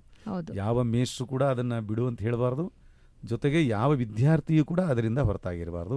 ಖಂಡಿತ 3 ಅಂಕಗಳನ್ನು ಪಡ್ಕೊಳ್ಳಿಕ್ಕೆ ಸಾಧ್ಯ ಇದೆ ಅಲ್ಲಿ ಅಂತ ಹೇಳಿ ಹೇಳ್ತೀವಿ. ಇನ್ನು ಸ್ವತಂತ್ರ ಹೋರಾಟ ಅಂತ ಇದೆ, ಫ್ರೀಡಮ್ ಸ್ಟ್ರಗಲ್ ಗೆಸ್ ಮಾಡೋದು ಕಷ್ಟ. ಯಾಕೆಂದ್ರೆ ಅತ್ಯಂತ ದೊಡ್ಡ ಟಾಪಿಕ್. ಸ್ವಲ್ಪ ಜಾಣ ಮಕ್ಕಳಿಗೆ ಇದು ತುಂಬಾ ಚೆನ್ನಾಗಿ ಬರೀತಾರೆ, ಸ್ಲೋ ಲರ್ನರ್ಸಿಗೆ ಸ್ವಲ್ಪ ಕಷ್ಟ. ಆದರೂ ಕೂಡ ಕೆಲವೊಂದು ಗೆಸ್ ಮಾಡಬಹುದು. ಹೌದು ಸರ್, ಕೆಲವೊಂದು ಪ್ರಶ್ನೆಗಳಿಗೆ ಉತ್ತರಗಳನ್ನು ಗೆಸ್ ಮಾಡಬಹುದು. 4 ಅಂಕಕ್ಕೆ ಸೀಮಿತವಾಗಿರ್ತಕ್ಕಂಥ ಪಾಠ, ಇದನ್ನ ಅಲ್ಲಗಳಿಬಾರ್ದು, ಯಾವ ವಿದ್ಯಾರ್ಥಿ ಕೂಡ ಬಿಡಬಾರ್ದು. ಹೌದು, ಅತ್ಯಂತ ಇಂಪಾರ್ಟೆಂಟ್ ಆಗಿರುತ್ತೆ. ಇಲ್ಲಿ ಮಾಡರೇಟ್ಸ್ ಅಂತ ಸ್ಟಾರ್ಟಿಂಗ್ ಇದೆ. ಇಂಡಿಯನ್ ನ್ಯಾಷನಲ್ ಕಾಂಗ್ರೆಸ್ ಅನ್ನ ಅದು ಯಾವಾಗ ಸ್ಥಾಪನೆ ಆಯ್ತು? ಮತ್ತೆ ಅದರ ಹಂತಗಳು ಅಂತ ಬರುತ್ತೆ, ಅಂದರೆ ಮಾಡ್ರೇಟ್ಸ್, ಮಂದಗಾಮಿಗಳು, ಮತ್ತು ತೀವ್ರವಾದಿಗಳು. ಹಾಗೆಯೇ ಗಾಂಧಿ ಯುಗದ ಇಂಪಾರ್ಟೆಂಟ್ ಘಟನೆಗಳು ಲೈಕ್ ಜಲಿಯನ್ ವಾಲಾಬಾಗ್ ಇರ್ಬೋದು, ದಂಡಿ ಸತ್ಯಾಗ್ರಹ ಇರ್ಬೋದು, ಆಮೇಲೆ ಯಾವುದು ಚೌರಿ ಚೌರ ಘಟನೆಗಳಿರ್ಬೋದು, ಮತ್ತು ಬೇರೆ ಬೇರೆ ಸ್ವಾತಂತ್ರ್ಯ ಹೋರಾಟಗಾರರ ಪಾತ್ರಗಳನ್ನ ಇಲ್ಲಿ ಅಂಬೇಡ್ಕರ್ ಅವರ ಪಾತ್ರ ಇದೆ, ನೆಹರು ಬಗ್ಗೆ ಬರೀಬಹುದು. ಇನ್ನ ಬಾಲಗಂಗಾಧರ ತಿಲಕ್ ಸ್ವತಂತ್ರ ಹೋರಾಟದಲ್ಲಿ ಅದ್ವಿತೀಯ ಪಾತ್ರ ಯಾಕೆ ಅಂತ ಹೇಳಿ ಕೇಳಬಹುದು. ಸ್ವಲ್ಪ ಮಟ್ಟಿಗೆ ಇನ್ನೂ ವಿಶೇಷವಾಗಿ ಹೇಳೋದಾದ್ರೆ ರೈತರ ದಂಗೆಗಳಿದೆ. ಹೌದು. ಆಮೇಲೆ ಇನ್ನೊಂದು ಅದರಲ್ಲಿ ವಿಭಜನೆ, ಭಾರತದ ವಿಭಜನೆ ಬಗ್ಗೆ ಇದೆ, partition of India and Pakistan. ಆಮೇಲೆ ಮಹಮ್ಮದ್ ಅಲಿ ಜಿನ್ನರ ಪಾತ್ರವನ್ನು ಸ್ವಲ್ಪ ಸ್ಕೋರಿಂಗ್ ಪ್ಯಾಕೇಜ್ ಅಲ್ಲಿ ನಾವು ಗಮನಿಸಬಹುದು ಸರ್. ಮಹಮ್ಮದ್ ಅಲಿ ಜಿನ್ನರು ಅವರ ಪಾತ್ರ ಇರಬಹುದು. ವಿಶೇಷವಾಗಿ 4 ಅಂಕದ ಪ್ರಶ್ನೆಗಳು. ಇಲ್ಲೂ ವಿದ್ಯಾರ್ಥಿಗಳು 8 ಪಾಯಿಂಟ್ಸ್ ಅನ್ನ ಅವರು ನೋಟ್ ಮಾಡ್ಕೊಂಡ್ರೆ ಅವ್ರಿಗೆ 4 ಅಂಕ ಸುಲಭವಾಗಿ ಸಿಗುತ್ತೆ. ಮತ್ತೆ ಇನ್ನೊಂದು ಏನ್ ಮಾಡಬಹುದು ಅಂದ್ರೆ, ಈಗಾಗ್ಲೇನೆ 6 ಪತ್ರಿಕೆಗಳು ನಮ್ಮ ಕೈಲಿದೆ. ಹೌದು. 4 ಬೋರ್ಡ್ ಬಿಟ್ಟಿರ್ತಕ್ಕಂಥ ಮಾಡೆಲ್, 2 ಪ್ರಿಪರೇಟರಿ. ಏನನ್ನು ಕೇಳಿದ್ದಾರೆ ಅಲ್ಲಿ ಹೌದು ಅನ್ನೋದನ್ನು ಗಮನಿಸಿದ್ರೆ, ಅದಿಷ್ಟನ್ನು ಕಲ್ತು ಇನ್ಯಾವ ಅಂಶಗಳನ್ನು ಬಿಟ್ಟಿದ್ದೀವಿ ಅನ್ನೋದನ್ನು ಕಲ್ತು ಬಿಟ್ರೆ really we have got 4 marks on that topic. ಹೌದು ಸರಿ. ಇಲ್ಲಿ ಒಂದು ವಿದ್ಯಾರ್ಥಿಗಳಿಗೆ ಸಾಮಾನ್ಯವಾಗಿ ಅನುಮಾನ ಬರೋದು, ಇದು ತುಂಬಾ ದೊಡ್ಡ ಪಾಠ ಆಗಿರೋದ್ರಿಂದ 1 ಅಂಕದ ಪ್ರಶ್ನೆಗಳನ್ನೇನಾದ್ರೂ ಅಂದ್ರೆ ಕೇಳಬಹುದಾ ಅಂತ. ಕೆಲವರು ಲೈನ್ ಟು ಲೈನ್ ಓದೋ ಅಂತ ವಿದ್ಯಾರ್ಥಿಗಳಿಗೆ ಯಾವಾಗ್ಲೂ ನಮ್ಮ ಹತ್ರ ಕೇಳೋ ಅಂತ ಸಾಮಾನ್ಯ ಡೌಟ್ ಸರ್. ಅದು ಖಂಡಿತ ಕೇಳಬಾರ್ದು ಅಂತ ಏನಿಲ್ಲ, ಆದರೆ ಇದುವರೆಗಿನ ಪ್ರಶ್ನೆ ಸ್ವರೂಪಗಳಲ್ಲಿ ಎಲ್ಲೂ ಕೇಳದೇ ಇರೋದ್ರಿಂದ ನಾವು ಕೂಡ ಹಾಗೆ ಗೆಸ್ ಮಾಡ್ತಾ ಇದ್ದೀವಿ, ಕೇಳದೆ ಇರಬಹುದು. ಹಾಗೆ 4 ಅಂಕದ ಪ್ರಶ್ನೆಗಳಿಗೆ ಅವ್ರು ತಯಾರಿ ಮಾಡಿರುವಾಗ 1 ಅಂಕದ ಪ್ರಶ್ನೆ ಅದಕ್ಕೆ ಏನು ಈಸಿ ಆಗತ್ತೆ, ಯಾಕಂದ್ರೆ ಎಲ್ಲಾ ಪಾಯಿಂಟು ಅದರಲ್ಲೇ ಕವರ್ ಆಗಿರುತ್ತೆ ಅಂತ ನಾನೊಂದು ಸಲಹೆ ಕೊಡ್ತೀನಿ ಸರ್. ಖಂಡಿತ ಆಗತ್ತೆ. ಇನ್ನು ನಮಗೆ ಸ್ವತಂತ್ರೋತ್ತರ ಭಾರತ ಅಂತ ಒಂದು ಟಾಪಿಕ್ ಇದೆ, ಅಲ್ಲಿ 2 ಮಾರ್ಕ್ಸಿನ ಒಂದು ಪ್ರಶ್ನೆ ಇರುತ್ತೆ. ಇಂಡಿಯಾ ಆಫ್ಟರ್ ಇಂಡಿಪೆಂಡೆನ್ಸ್ ಅಲ್ಲಿ how to India merge with union ಅಂತ ಜುನಾಗಢ್ ಆಗಿರ್ಬೋದು, ಹೈದರಾಬಾದ್ ಆಗಿರ್ಬೋದು, ಗೋವಾ ಹೇಗೆ ಲಿಬರಲೈಸೇಷನ್ ಅಲ್ಲೊಂದಿಷ್ಟು ಅವರು ಕಾನ್ಸಂಟ್ರೇಟ್ ಮಾಡ್ತಾರೆ. ಹಾಗೆ ಇಲ್ಲಿ ಸಾಮಾನ್ಯವಾಗಿ ಒಂದೇ ಕ್ವಶನ್ ಈಗ ರಿಪೀಟ್ ಆಗಿದ್ದು, what are the problem faced India after independence. ಇದು 2 ಪಾಠಗಳಲ್ಲಿ ರಿಪೀಟ್ ಆಗಿರೋದ್ರಿಂದ ಮಕ್ಕಳು ಸ್ವಲ್ಪ ಕನ್ಫ್ಯೂಸ್ ಮಾಡ್ಕೊಳ್ತಾರೆ. ಒಂದು ಪೊಲಿಟಿಕಲ್ ಸೈನ್ಸ್ ಅಲ್ಲಿ challenges of India and solution ಅಲ್ಲಿದೆ. ಸೊ ಈಸಿ ನೆನ್ಪಿಟ್ಕೊಳ್ಳಕ್ಕೆ ಏನ್ ಮಾಡಬಹುದು? ಖಂಡಿತ ಭಾರತದ ಸಮಸ್ಯೆಗಳು ಅಂದ್ರೆ ಸ್ವತಂತ್ರ ಪಡ್ಕೊಂಡ ನಂತರದಲ್ಲಿರ್ತಕ್ಕಂಥ ಕೆಲವು ಸಮಸ್ಯೆಗಳು, ಉದಾಹರಣೆಗೆ ಯಾವುದು ನಿರಾಶ್ರಿತರ ಸಮಸ್ಯೆ ಇರಬಹುದು, ಜೊತೆಗೆ ಸರ್ಕಾರದ ರಚನೆಯ ಸಮಸ್ಯೆ, reorganisation of state, linguistic base, ಆಮೇಲೆ health problems, education problems. So ಎಲ್ಲವನ್ನು ಬರೀಬಹುದು, ಖಂಡಿತ ಬರೀಬಹುದು. ಇದು ಅಲ್ಲಿ 5 ಇದೆ, ಕಮ್ಯುನಲ್ ರಿವಾರ್ಡ್ಸ್ ಅದೆಲ್ಲ 5 ಪಾಯಿಂಟ್ ಇರೋದ್ರಿಂದ ಇನ್ನೂ ಸೇರಿಸಿ ಕೂಡ ಅವ್ರು ಬರೀಬಹುದು. ಖಂಡಿತ ಬರೀಬಹುದು, ಎರಡಕ್ಕೂ ಕೂಡ ಅನ್ವಯ ಮಾಡಬಹುದು. ಅದು ಕಷ್ಟಪಡುವ ಟಾಪಿಕ್. ಇನ್ನು 9ನೇ ಪಾಠ world war and India's role ಅಂತ ಇದೆ. ಅಲ್ಲಿ 2 ಪ್ರಶ್ನೆಗಳು ಬಹುಶಃ ನಮಗೆ ಅಬ್ಜೆಕ್ಟಿವ್ ಟೈಪ್ಸ್ ಅನ್ನು ಕೇಳಿದ್ದಾರೆ. ಖಂಡಿತ ಸರ್. ನಾವು ಈಗ ಕ್ವಶನ್ ಪೇಪರ್ಸ್ ಅನ್ನ ನಾವು ಅನಾಲಿಸಿಸ್ ಮಾಡಿದಾಗ ಎಲ್ಲಾ ಕ್ವಶನ್ ಪೇಪರ್ ಅಲ್ಲೂ ಕಾಮನ್ ಆಗಿ ಬಂದಿರೋದು ವರ್ಲ್ಡ್ ವಾರ್ ಅಲ್ಲಿ 1 ಅಂಕದ 2 ಪ್ರಶ್ನೆಗಳನ್ನು, ಇಲ್ಲ MCQಗೆ 1 ಕೇಳಬಹುದು ಅಥವಾ 1 ಅಂಕದ ಆಬ್ಜೆಕ್ಟಿವ್ ಟೈಪ್ಸ್ ಕೇಳಬಹುದು. ಇಲ್ಲಿ ಯಾವ ರೀತಿ ತಯಾರಿ ಅವ್ರು ಮಾಡಬೇಕು ಅಂದ್ರೆ, ಈಗ ಏನಾಗಿದೆ ಅಲ್ಲಿ ಅಂತ ಹೇಳಿದ್ರೆ, ಈಗ ಟ್ರಿಪಲ್ ಎಂಟಿಟೀಸ್ ನೇಷನ್ಸ್ ಇದೆ, 2 ಯುದ್ಧಗಳು, 2 ಅಲಯನ್ಸ್ಗಳು, ಬಣಗಳಿದಾವೆ. ಅಲ್ಲಿ ಯಾವ ರಾಷ್ಟ್ರಗಳು ಯಾವ ಬಣದಲ್ಲಿ ಇದ್ರು. ಒಂದು. ಎರಡನೇದು immediate causes of the first world war. ಇಲ್ಲಿ ಕನ್ಫ್ಯೂಸ್ ಮಾಡ್ಕೋಬಾರದು ಮಕ್ಕಳು. The assassination of archduke Francis Ferdinand ಅದನ್ನ ಬರೀಬೇಕು. ನಮ್ಮ ಮಕ್ಕಳಲ್ಲಿ ಏನ್ ಸಮಸ್ಯೆ ಇದೆ ಅಂದ್ರೆ, ಇದನ್ನ ತಗೊಂಡೋಗಿ 1857 ಬರೀತಾರೆ, ಅದನ್ನ ತಂದು ಇಲ್ಲಿಗೆ ಬರೀತಾರೆ ಸರ್. ಅಲ್ಲಿ ವರ್ಲ್ಡ್ ವಾರ್ ಅಂತ ಕೇಳಿರ್ತಾರಲ್ಲ, ನಮ್ಮ ವಿದ್ಯಾರ್ಥಿಗಳು ಮಾಡ್ಕೊಳ್ಳೋದು ಇಂಡಿಪೆಂಡೆನ್ಸ್ ವಾರ್. ಅದೇ ನೀವು ಹೇಳ್ದಂಗೆ 857 ದಂಗೆಯ ಇಮಿಡಿಯೇಟ್ ಕಾಸಸ್ ಬರ್ದ್ಬಿಡ್ತಾರೆ. ಅಲ್ಲಿ ಅವ್ರು ಅರ್ಥ ಮಾಡ್ಕೋಬೇಕು, ಅಲ್ಲಿ ವರ್ಲ್ಡ್ ವಾರ್ ಅಂತ ಏನಾದ್ರೂ ಅಲ್ಲಿ ಪ್ರಶ್ನೆಯಲ್ಲಿ ಇತ್ತಂದ್ರೆ ಅದು ವಿಶ್ವ ಸಮರಕ್ಕೆ ಸಂಬಂಧಪಟ್ಟಿದ್ದೆ. ಅದರಲ್ಲಿ 1ನೇ ವಾರಿಗೆ ಏನು ಕಾರಣ, ತತ್ಕ್ಷಣದ ಕಾರಣ, ಇಮಿಡಿಯೇಟ್ ಕಾಸ್, ಮತ್ತು ಯಾವಾಗ ನಡೀತು, ಅದರಲ್ಲಿದ್ದ 2 ಬಣಗಳು. ಹಾಗೆ 2ನೇ ವಾರಲ್ಲಿ, ವಿಶ್ವ ಸಮರದಲ್ಲಿ ಯಾವ ಬಣಗಳಿತ್ತು, ಅದಕ್ಕೆ ಕಾರಣ ಏನು, ಆಮೇಲೆ ಹಿಟ್ಲರ್ನ ಪ್ರಭಾವಗಳು. ಸೊ ಅವರು ಮಾಡಿರೋ ಅಂತ ಎಲ್ಲ ಗೋಬೆಲ್ಸ್ ಆಗಿರ್ಬೋದು, ಹೋಲೋಕಾಸ್ಟ್ ಆಗಿರ್ಬೋದು, ಕಾನ್ಸಂಟ್ರೇಷನ್ ಕ್ಯಾಂಪ್ ಆಗಿರ್ಬೋದು. ಆಮೇಲೆ ರೀಸೆಂಟ್ ಆಗಿ ನಾವು ಮೊನ್ನೆ ಒಂದು ಕ್ವಶನ್ ನೋಡಿದ್ವಲ್ಲ sir, why he appointed Goebbels ಅಂತ, ಇದು ಬೂದಂಗಿ ದಳ, ಅವೆಲ್ಲನೂ ಅವ್ರು ಗಮನಿಸಬಹುದು. ಆಮೇಲೆ ವರ್ಸೈಲ್ಸ್ ಒಪ್ಪಂದದ ಬಗ್ಗೆ ಖಂಡಿತ ಅಲ್ಲಿ 2 ಅಂಕ. ಅಲ್ಲಿ ಇನ್ನೊಂದು ಮುಸಲೋನಿ ಪಾತ್ರವನ್ನೂ ಬಿಡಬಾರ್ದು, ಯಾಕೆಂದ್ರೆ 1 ಮಾರ್ಕ್ಸಿನ ಕ್ವಶನ್ ಅಲ್ಲಿ ಅವನು ಮುಸಲೋನಿ ಹೇಗೆ ಅವನ ಹೌದೌದು. ಪಾರ್ಟಿಗಳು ಯಾವುದು. ಇಲ್ಲಿ ನಾಜಿ ಮತ್ತು ಫಾಜಿ ಎರಡು ತತ್ವಗಳ ಬಗ್ಗೆ ಅವ್ರು ಓದ್ಬೇಕು, ನಾಜಿಸಮ್ ಅಂಡ್ ಫಾಜಿ. 1 ಮಾರ್ಕ್ಸಿಗೆ ಇರೋದ್ರಿಂದ ಸ್ವಲ್ಪ ಮಟ್ಟಿಗೆ ಮಕ್ಕಳು ಸ್ವಲ್ಪ ಕನ್ಫ್ಯೂಸ್ ಮಾಡ್ಕೊಳ್ತಾರೆ. ಇಲ್ಲಿ ಅಲ್ಲಿ 2 ಭಾಗ ಮಾಡ್ಕೋಬಹುದಲ್ವಾ ಸರ್ ಈ ಪಾಠದಲ್ಲಿ? ಒಂದು ವರ್ಲ್ಡ್ ವಾರ್ ಬಗ್ಗೆ, ಇನ್ನೊಂದು ಇಂಡಿಯಾದ ಪಾತ್ರದ ಬಗ್ಗೆ. ಅಂದ್ರೆ ತೀನ್ ಮೂರ್ತಿ ಭವನ್ ಇರ್ಬೋದು, ಎಲ್ಲಿದೆ ಲ್ಯಾನ್ಸರ್ಸ್ಗಳ ಬಗ್ಗೆ. ಹೌದು, ಈ ರೀತಿನಲ್ಲಿ ಓದಿದ್ರೆ ಖಂಡಿತ ಅಲ್ಲೂ ಕೂಡ ಸಕ್ಸಸ್ ಆಗ್ತಾರೆ. ಇನ್ನು ರಾಜ್ಯಶಾಸ್ತ್ರದಲ್ಲಿ 9 ಟಾಪಿಕ್ ಇಂದ 11 ಪ್ರಶ್ನೆಗಳಿರ್ತದೆ. ಮತ್ತೊಮ್ಮೆ ಹೇಳ್ತಾ ಇದ್ದೀನಿ, 25 ಅಂಕಗಳಿಗೆ ನಮ್ಮ ವಿದ್ಯಾರ್ಥಿಗಳು ತಯಾರ. ಸೊ ಇತಿಹಾಸ ಅವರಿಗೊಂಥರ ಸ್ಕೋರಿಂಗ್ ಪ್ಯಾಕೇಜ್ ಇದ್ದಂಗೆ 25 ಅಂಕಗಳು ಇತಿಹಾಸದಲ್ಲಿ ಬಂದ್ಬಿಡತ್ತೆ ಅವರಿಗೆ. ಸೊ ಅದನ್ನ ಕತೆ ಆಧಾರವಾಗಿ ಮತ್ತೆ ಮೈಂಡ್ ಮ್ಯಾಪ್ ಆಧಾರವಾಗಿ ಇಟ್ಕೊಂಡು ಅವ್ರು ಓದಿದ್ರೆ ಈಸಿಯಾಗಿ ನಾನು ಯಾವಾಗಲೂ ಏನ್ ಹೇಳ್ತಾ ಇರ್ತೀನಿ ಅಂದ್ರೆ, ಫಸ್ಟ್ ಪಾಠದ ಹೆಸರು ಕಲೀರಿ ಅಂತ. ಖಂಡಿತ ಹೆಡ್ಡಿಂಗ್ ಫಸ್ಟ್ ಪಾಠದ ಹೆಸರು ಕಲ್ತ್ರೆ ಅವರು ಅರ್ಧ ಪಾಸ್ ಆದಂಗೆ. ಹಾಗಾಗಿ ಮೊದಲು ಮಕ್ಕಳು ಆ ಲೆಸನ್ಸ್ ಅನ್ನ ಯಾವ ಪಾಠದಲ್ಲಿ ಪ್ರಶ್ನೆ ಬಂದಿದೆ ಅಂತ ಗೊತ್ತಾದ್ರೆ ಬರೀಲಿಕ್ಕೆ ಸುಲಭ. ಹೌದು ಸರ್, ಸೊ ಅದನ್ನ ನಾವು ಟೀಚರ್ಸ್ ಆದ್ರೂ ಮಾಡೋಣ ಅಂತ ಹೇಳ್ತಾ ಇದ್ದೀನಿ. ಮುಂದೆ ಈಗ ರಾಜ್ಯಶಾಸ್ತ್ರ ವಿಭಾಗಕ್ಕೆ ಹೋಗೋಣ. ರಾಜ್ಯಶಾಸ್ತ್ರ ವಿಭಾಗದಲ್ಲಿ ಮೊದಲನೇ ಪಾಠ ಪಬ್ಲಿಕ್ ಅಡ್ಮಿನಿಸ್ಟ್ರೇಷನ್ ಆ್ಯಂಡ್ ಇಂಟ್ರೊಡಕ್ಷನ್. ಈ ಪಾಠದಲ್ಲಿ ನಾವು 2 ಅಂಕದ ಒಂದು ಪ್ರಶ್ನೆಯನ್ನು ನಿರೀಕ್ಷೆ ಮಾಡ್ಬೋದು. ಇದರಲ್ಲಿ ನಾವು UPSC ಅಥವಾ KPSCಯ ಫಂಕ್ಷನ್ಸ್ ಇದೆ, ರಿಕ್ವಿಟ್ಮೆಂಟ್ ಇದೆ, ಡೈರೆಕ್ಟ್ ಮತ್ತು ಇಂಡೈರೆಕ್ಟ್ ವ್ಯತ್ಯಾಸ ಏನು, ನೇಮಕಾತಿ ಮತ್ತು ಅದರ ವಿಧಗಳು. ಮತ್ತೊಂದು ಈ ಪಬ್ಲಿಕ್ ಅಡ್ಮಿನಿಸ್ಟ್ರೇಷನ್ನ ಒಂದು ಉದ್ದೇಶ ಮತ್ತು ಅದರ ಕಾರ್ಯಗಳೇನು, ಆಮೇಲೆ ವ್ಯತ್ಯಾಸ ಕೇಳಬಹುದು. ಯಾಕಂದ್ರೆ ನೇರ ನೇಮಕಾತಿ ಮತ್ತು ಪರೋಕ್ಷ ನೇಮಕಾತಿ ಇರೋ ವ್ಯತ್ಯಾಸ ಏನು ಅಂತ ಹೇಳಿ. ಸಾಮಾನ್ಯವಾಗಿ ಈಗ ನಾವು ನೋಡಿರೋದು UPSC ಮತ್ತು KPSC ಪ್ರಶ್ನೆಗಳು ರಿಪೀಟ್ ಆಗಿದೆ. ಮಕ್ಕಳಿಗೆ ಇಲ್ಲೊಂದು ಪ್ಲಾನ್ ಅನ್ನು ಹೇಳ್ಬೋದು. ಏನ್ ಹೇಳ್ಬೋದು ಅಂದ್ರೆ, ನೋಡ್ರಿ, UPSC it is central government. Central, you means ಅಂದ್ರೆ ಯೂನಿಯನ್ ಅಂತ. ಯೂನಿಯನ್ ಸೆಂಟ್ರಲ್ ಗವರ್ಮೆಂಟ್ ಇದು. ಕೆ ಅಂದ್ರೆ ಕರ್ನಾಟಕ ಅಂತ. KPSC ಮತ್ತು UPSC ಎರಡೂ ಕೂಡ ನಾವು ತಾಳೆ ಮಾಡಿ ನೋಡಿದ್ರೆ ಬಹುಶಃ ಇಲ್ಲಿ IAS ಮತ್ತೆ IPS ಅಂತ ಪೋಸ್ಟ್ಗಳನ್ನ UPSC ನೇಮಕ ಮಾಡ್ಕೊಳ್ಳುತ್ತೆ. KS ಮತ್ತೆ KES ಅಂತ ಪೋಸ್ಟ್ಗಳನ್ನ ಕರ್ನಾಟಕ ಲೋಕಸೇವಾ ಆಯೋಗ ಆಯ್ಕೆ ಮಾಡ್ಕೊಳ್ಳುತ್ತೆ. ಸೊ ಇದು ಅವ್ರು ಮಾಡೋಂಥ ಕಾಮನ್ ಮಿಸ್ಟೇಕ್ ಅದು. KPSCನ UPSCಗೆ ಬರೀತಾರೆ, UPSCನ KPSCಗೆ ಬರೀತಾರೆ. ಸೊ ಅದೊಂದು ಅವರಿಗೆ ಈಸಿಯಾಗಿ 2 ಅಂಕ ಬರುವಂತ ಪಾಠ ಆಗಿದೆ. ಮತ್ತೊಂದು challenges of India their remedies ಅಂತ ಇದೆ. ಇದು ಕೂಡ ಸ್ವಲ್ಪ ಲೆಂದಿ ಚಾಪ್ಟರ್. ಅಲ್ಲಿ 12ರಿಂದ 13 ಸಮಸ್ಯೆಗಳು, ಅದರ ಪರಿಹಾರಗಳು.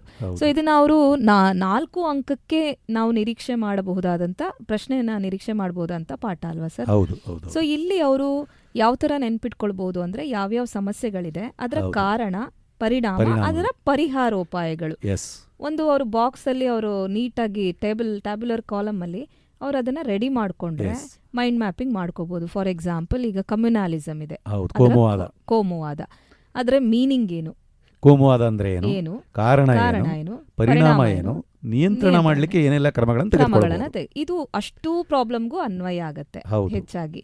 ಆಮೇಲೆ ತುಂಬಾ ರಿಪೀಟ್ ಆಗಿ ಜೆಂಡರ್ ಮೈನಾರಿಟಿ ಅನ್ನೋ ಹೊಸ ಟಾಪಿಕ್ ಬಗ್ಗೆ ಪ್ರಶ್ನೆಗಳು ಬರ್ತಾ ಇದೆ. ಲಿಂಗತ್ವ, ಅಲ್ಪಸಂಖ್ಯಾತರ ಬಗ್ಗೆ ಅವರಿಗೆ ಸರ್ಕಾರ ತೆಗೆದುಕೊಂಡಿರುವಂತ ಕ್ರಮಗಳು ಯಾವ್ಯಾವುದು ಅಂತ ಹೇಳಿ. ಆಮೇಲೆ ವುಮೆನ್ ಸ್ಟೇಟಸ್ ಆಫ್ ವುಮೆನ್ ಬಗ್ಗೆ, ಮಹಿಳೆಯರ ಸ್ಥಾನಮಾನ. ಸೊ ಇದು ರಿಪೀಟ್ ಆಗಿ ಬರ್ತಾ ಇರೋಂಥ ಚಾಪ್ಟರ್. ಸೊ 4 ಅಂಕನ ಅವರು ಈಸಿಯಾಗಿ ತಗೊಳ್ಬಹುದು. ತುಂಬಾ ಸರಳವಾಗಿ ಅಲ್ಲಿ ಏನ್ ಮಾಡ್ಬೋದು ಅಂದ್ರೆ, ಇತ್ತೀಚಿನ ದಿನಗಳಲ್ಲಿ ಮಹಿಳೆಯರ ಸ್ಥಾನಮಾನದ ಬಗ್ಗೆ ಬೇಕಾದಷ್ಟು ಚರ್ಚೆಗಳಾಗ್ತಾ ಇದೆ. ಹಾಗಾಗಿ ಅವರಿಗೆ ಏನೆಲ್ಲ ಸ್ಥಾನಮಾನಗಳನ್ನು ಕೊಟ್ಟಿದೆ ಅಥವಾ ಕೊಡದೇ ಇದ್ರೆ ಪರಿಹಾರಗಳೇನು, ಸರ್ಕಾರ ಅವರಿಗಾಗಿ ಏನೇನು ಕಾರ್ಯಕ್ರಮ ರೂಪಿಸ್ಕೊಂಡಿದೆ ಅನ್ನೋದನ್ನು ಸ್ವಲ್ಪ ಮೈಂಡಲ್ಲಿ ಇಟ್ಕೊಂಡ್ರೆ ಬಹುಶಃ 4 ಅಂಕಕ್ಕೆ ಅಲ್ಲಿ ಅತಿ ಸರಳವಾಗಿ ಅವರು ಓನ್ ಆಗಿ ಕೂಡ ಬರಿಬಹುದಾದಂತ ಪಾಠಗಳು. ಯಾಕಂದ್ರೆ ಅವ್ರ ದಿನನಿತ್ಯ ಜೀವನದಲ್ಲಿ ಅವ್ರು ಏನೇನ್ ಸೌಲಭ್ಯಗಳನ್ನ ಪಡಿತಾ ಇದ್ದೀವಿ ನಾವು, ಅವೆಲ್ಲವನ್ನು ಕೂಡ ಸೇರಿಸಿ ಉತ್ತರಗಳನ್ನ ಬರೀಬಹುದು ಅಲ್ವಾ ಸರ್? ಸೊ ಮುಂದೆ India's foreign policy and global challenges, ಭಾರತದ ವಿದೇಶಾಂಗ ನೀತಿ, ಜಾಗತಿಕ ಸವಾಲುಗಳು. ಇದರಲ್ಲಿ ನಾವು 3 ಅಂಕದ ಪ್ರಶ್ನೆಯನ್ನ ನಿರೀಕ್ಷೆ ಮಾಡ್ತಾ ಇದ್ದೇವೆ. ಸೊ ರಿಪೀಟ್ ಆಗಿ 3 ಅಂಕದ ಪ್ರಶ್ನೆ ಬರಬಹುದು ಅಂತ. ಇದರಲ್ಲಿ ನಾವು ಫಾರಿನ್ ಪಾಲಿಸಿಯ ಲಕ್ಷಣಗಳು, ಪ್ರಿನ್ಸಿಪಲ್ಸ್ ಆಫ್ ಫಾರಿನ್ ಪಾಲಿಸಿ, ತತ್ವಗಳು ಯಾವ್ಯಾವುದು, ನೆಹರೂಸ್ ಪ್ರೇಸಸ್ ಅಂತ ಬರುತ್ತೆ, ಹಂತಗಳು ಬರುತ್ತೆ ಅಲ್ಲಿ.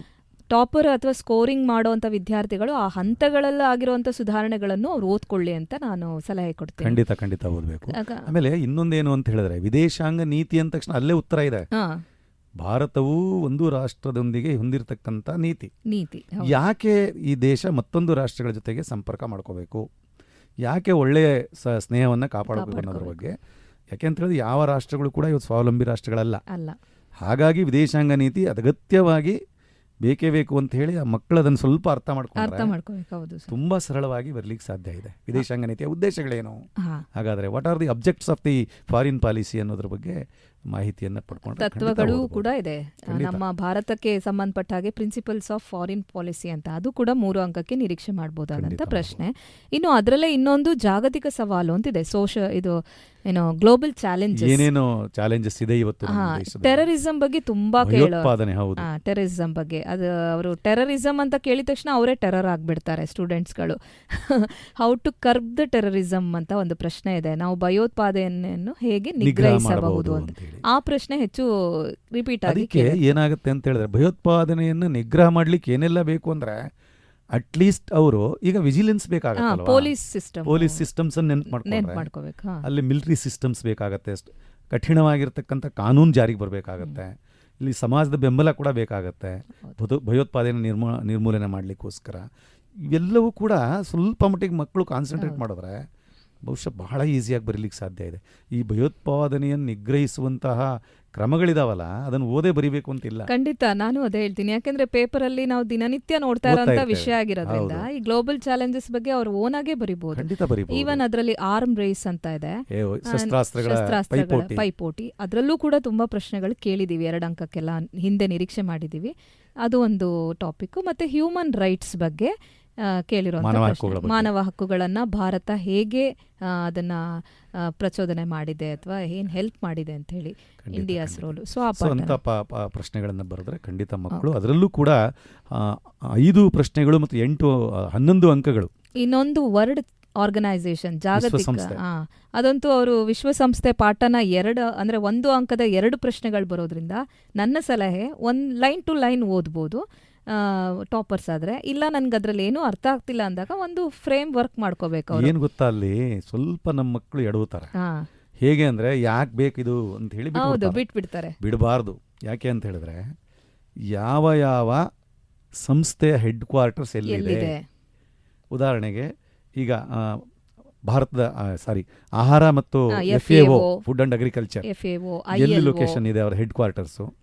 ಆಮೇಲೆ international justice of international court ಎಲ್ಲಿದೆ, ಜೊತೆಗೆ ಯುನೆಸ್ಕೋ ಅಂದರೆ ಏನು, ಆಮೇಲೆ ಜೊತೆಗೆ ಯುನಿಸೆಫ್ ಅಂದರೆ ಏನು, ಅದರ ಕೇಂದ್ರ ಕಚೇರಿಗಳು ಎಲ್ಲಿದ್ದಾವೆ.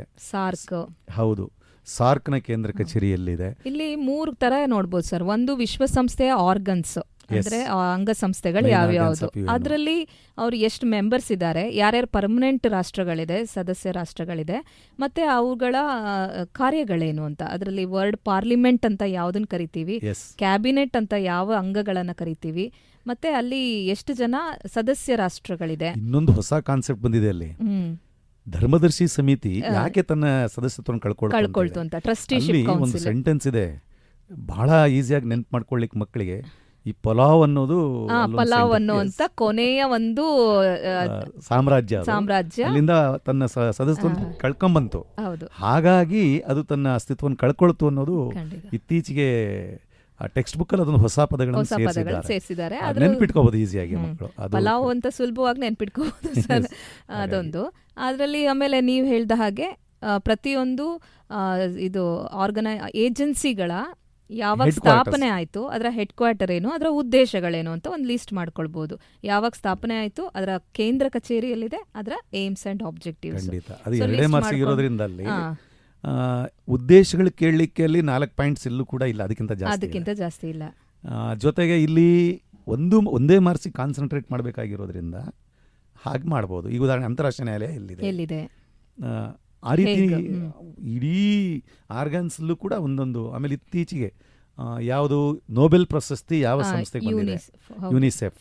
ಜೊತೆಗೆ ಅಬ್ರಿವೇಷನ್ ಕೇಳಿದ್ರೆ ತುಂಬಾ ಕಷ್ಟ ಆಗುತ್ತೆ. ಹೌದು ಸರ್, ಸಾರ್ಕ್ ಒಂದು ಬರೀತಾರೆ. ಹೌದು, UNICEF, United Nation International Children's Emergency. ಅದರ ಉದ್ದೇಶಗಳನ್ನ ಅವ್ರು ಈಸಿಯಾಗಿ ನೋಡ್ಕೊಳ್ಬಹುದು. ಎಷ್ಟು ಸದಸ್ಯ ರಾಷ್ಟ್ರಗಳಿದೆ ಅನ್ನೋದು ನೋಡ್ಲಿ. ಯಾಕೆಂದ್ರೆ ಇತ್ತೀಚೆಗೆ ಒಂದು ಪ್ರಶ್ನೆ ನೋಡಿದ್ವಿ, ಕಾಮನ್ವೆಲ್ತ್ ಅಲ್ಲಿ ಎಷ್ಟು ಸದಸ್ಯ ರಾಷ್ಟ್ರಗಳಿದೆ ಅಂತ ಹೇಳಿ. ಅಲ್ಲಿ ಸ್ವಲ್ಪ ಸ್ಕೋರಿಂಗ್ ಮಕ್ಕಳು ಒಂಚೂರು ಮಾರ್ಕ್ಸ್ ಕಳ್ಕೊಂಡಿದ್ದು ನಾನು ನೋಡಿದ್ದೀನಿ. ಹಾಗಾಗಿ ಅದನ್ನೊಂದು ಗಮನಿಸಬೇಕು. ಹಾಗಾಗಿ ಅಲ್ಲೂ ಕೂಡ ಸುಲಭವಾಗಿ ಬರಲಿಕ್ಕೆ. ಸೊ ಒಟ್ಟಾರೆ ನಾವು ಪೊಲಿಟಿಕಲ್ ಸೈನ್ಸ್ ಅಲ್ಲಿ 5 ಪ್ರಶ್ನೆಗಳು 8 ಅಂಕನ ನಿರೀಕ್ಷೆ ಮಾಡಬಹುದು ಸರ್. ಮುಂದೆ ಸಮಾಜಶಾಸ್ತ್ರದಲ್ಲಿ ಮೊದಲನೇದಾಗಿ ನಮಗೆ ಸೋಷಿಯಲ್ ಸ್ಟ್ರಾಟಿಫಿಕೇಶನ್ ಅಥವಾ ಸಾಮಾಜಿಕ ಸ್ತರ ವಿನ್ಯಾಸ ಅಂತೇಳಿ ಏನು ಟಾಪಿಕ್ ಇದೆ, ಅಲ್ಲಿ ನಮಗೆ ಆ ಟಾಪಿಕ್ನಲ್ಲಿ ಒಟ್ಟು 3 ಅಂಕಗಳನ್ನು ನಿರೀಕ್ಷೆ ಮಾಡ್ತೀನಿ ನಾನು.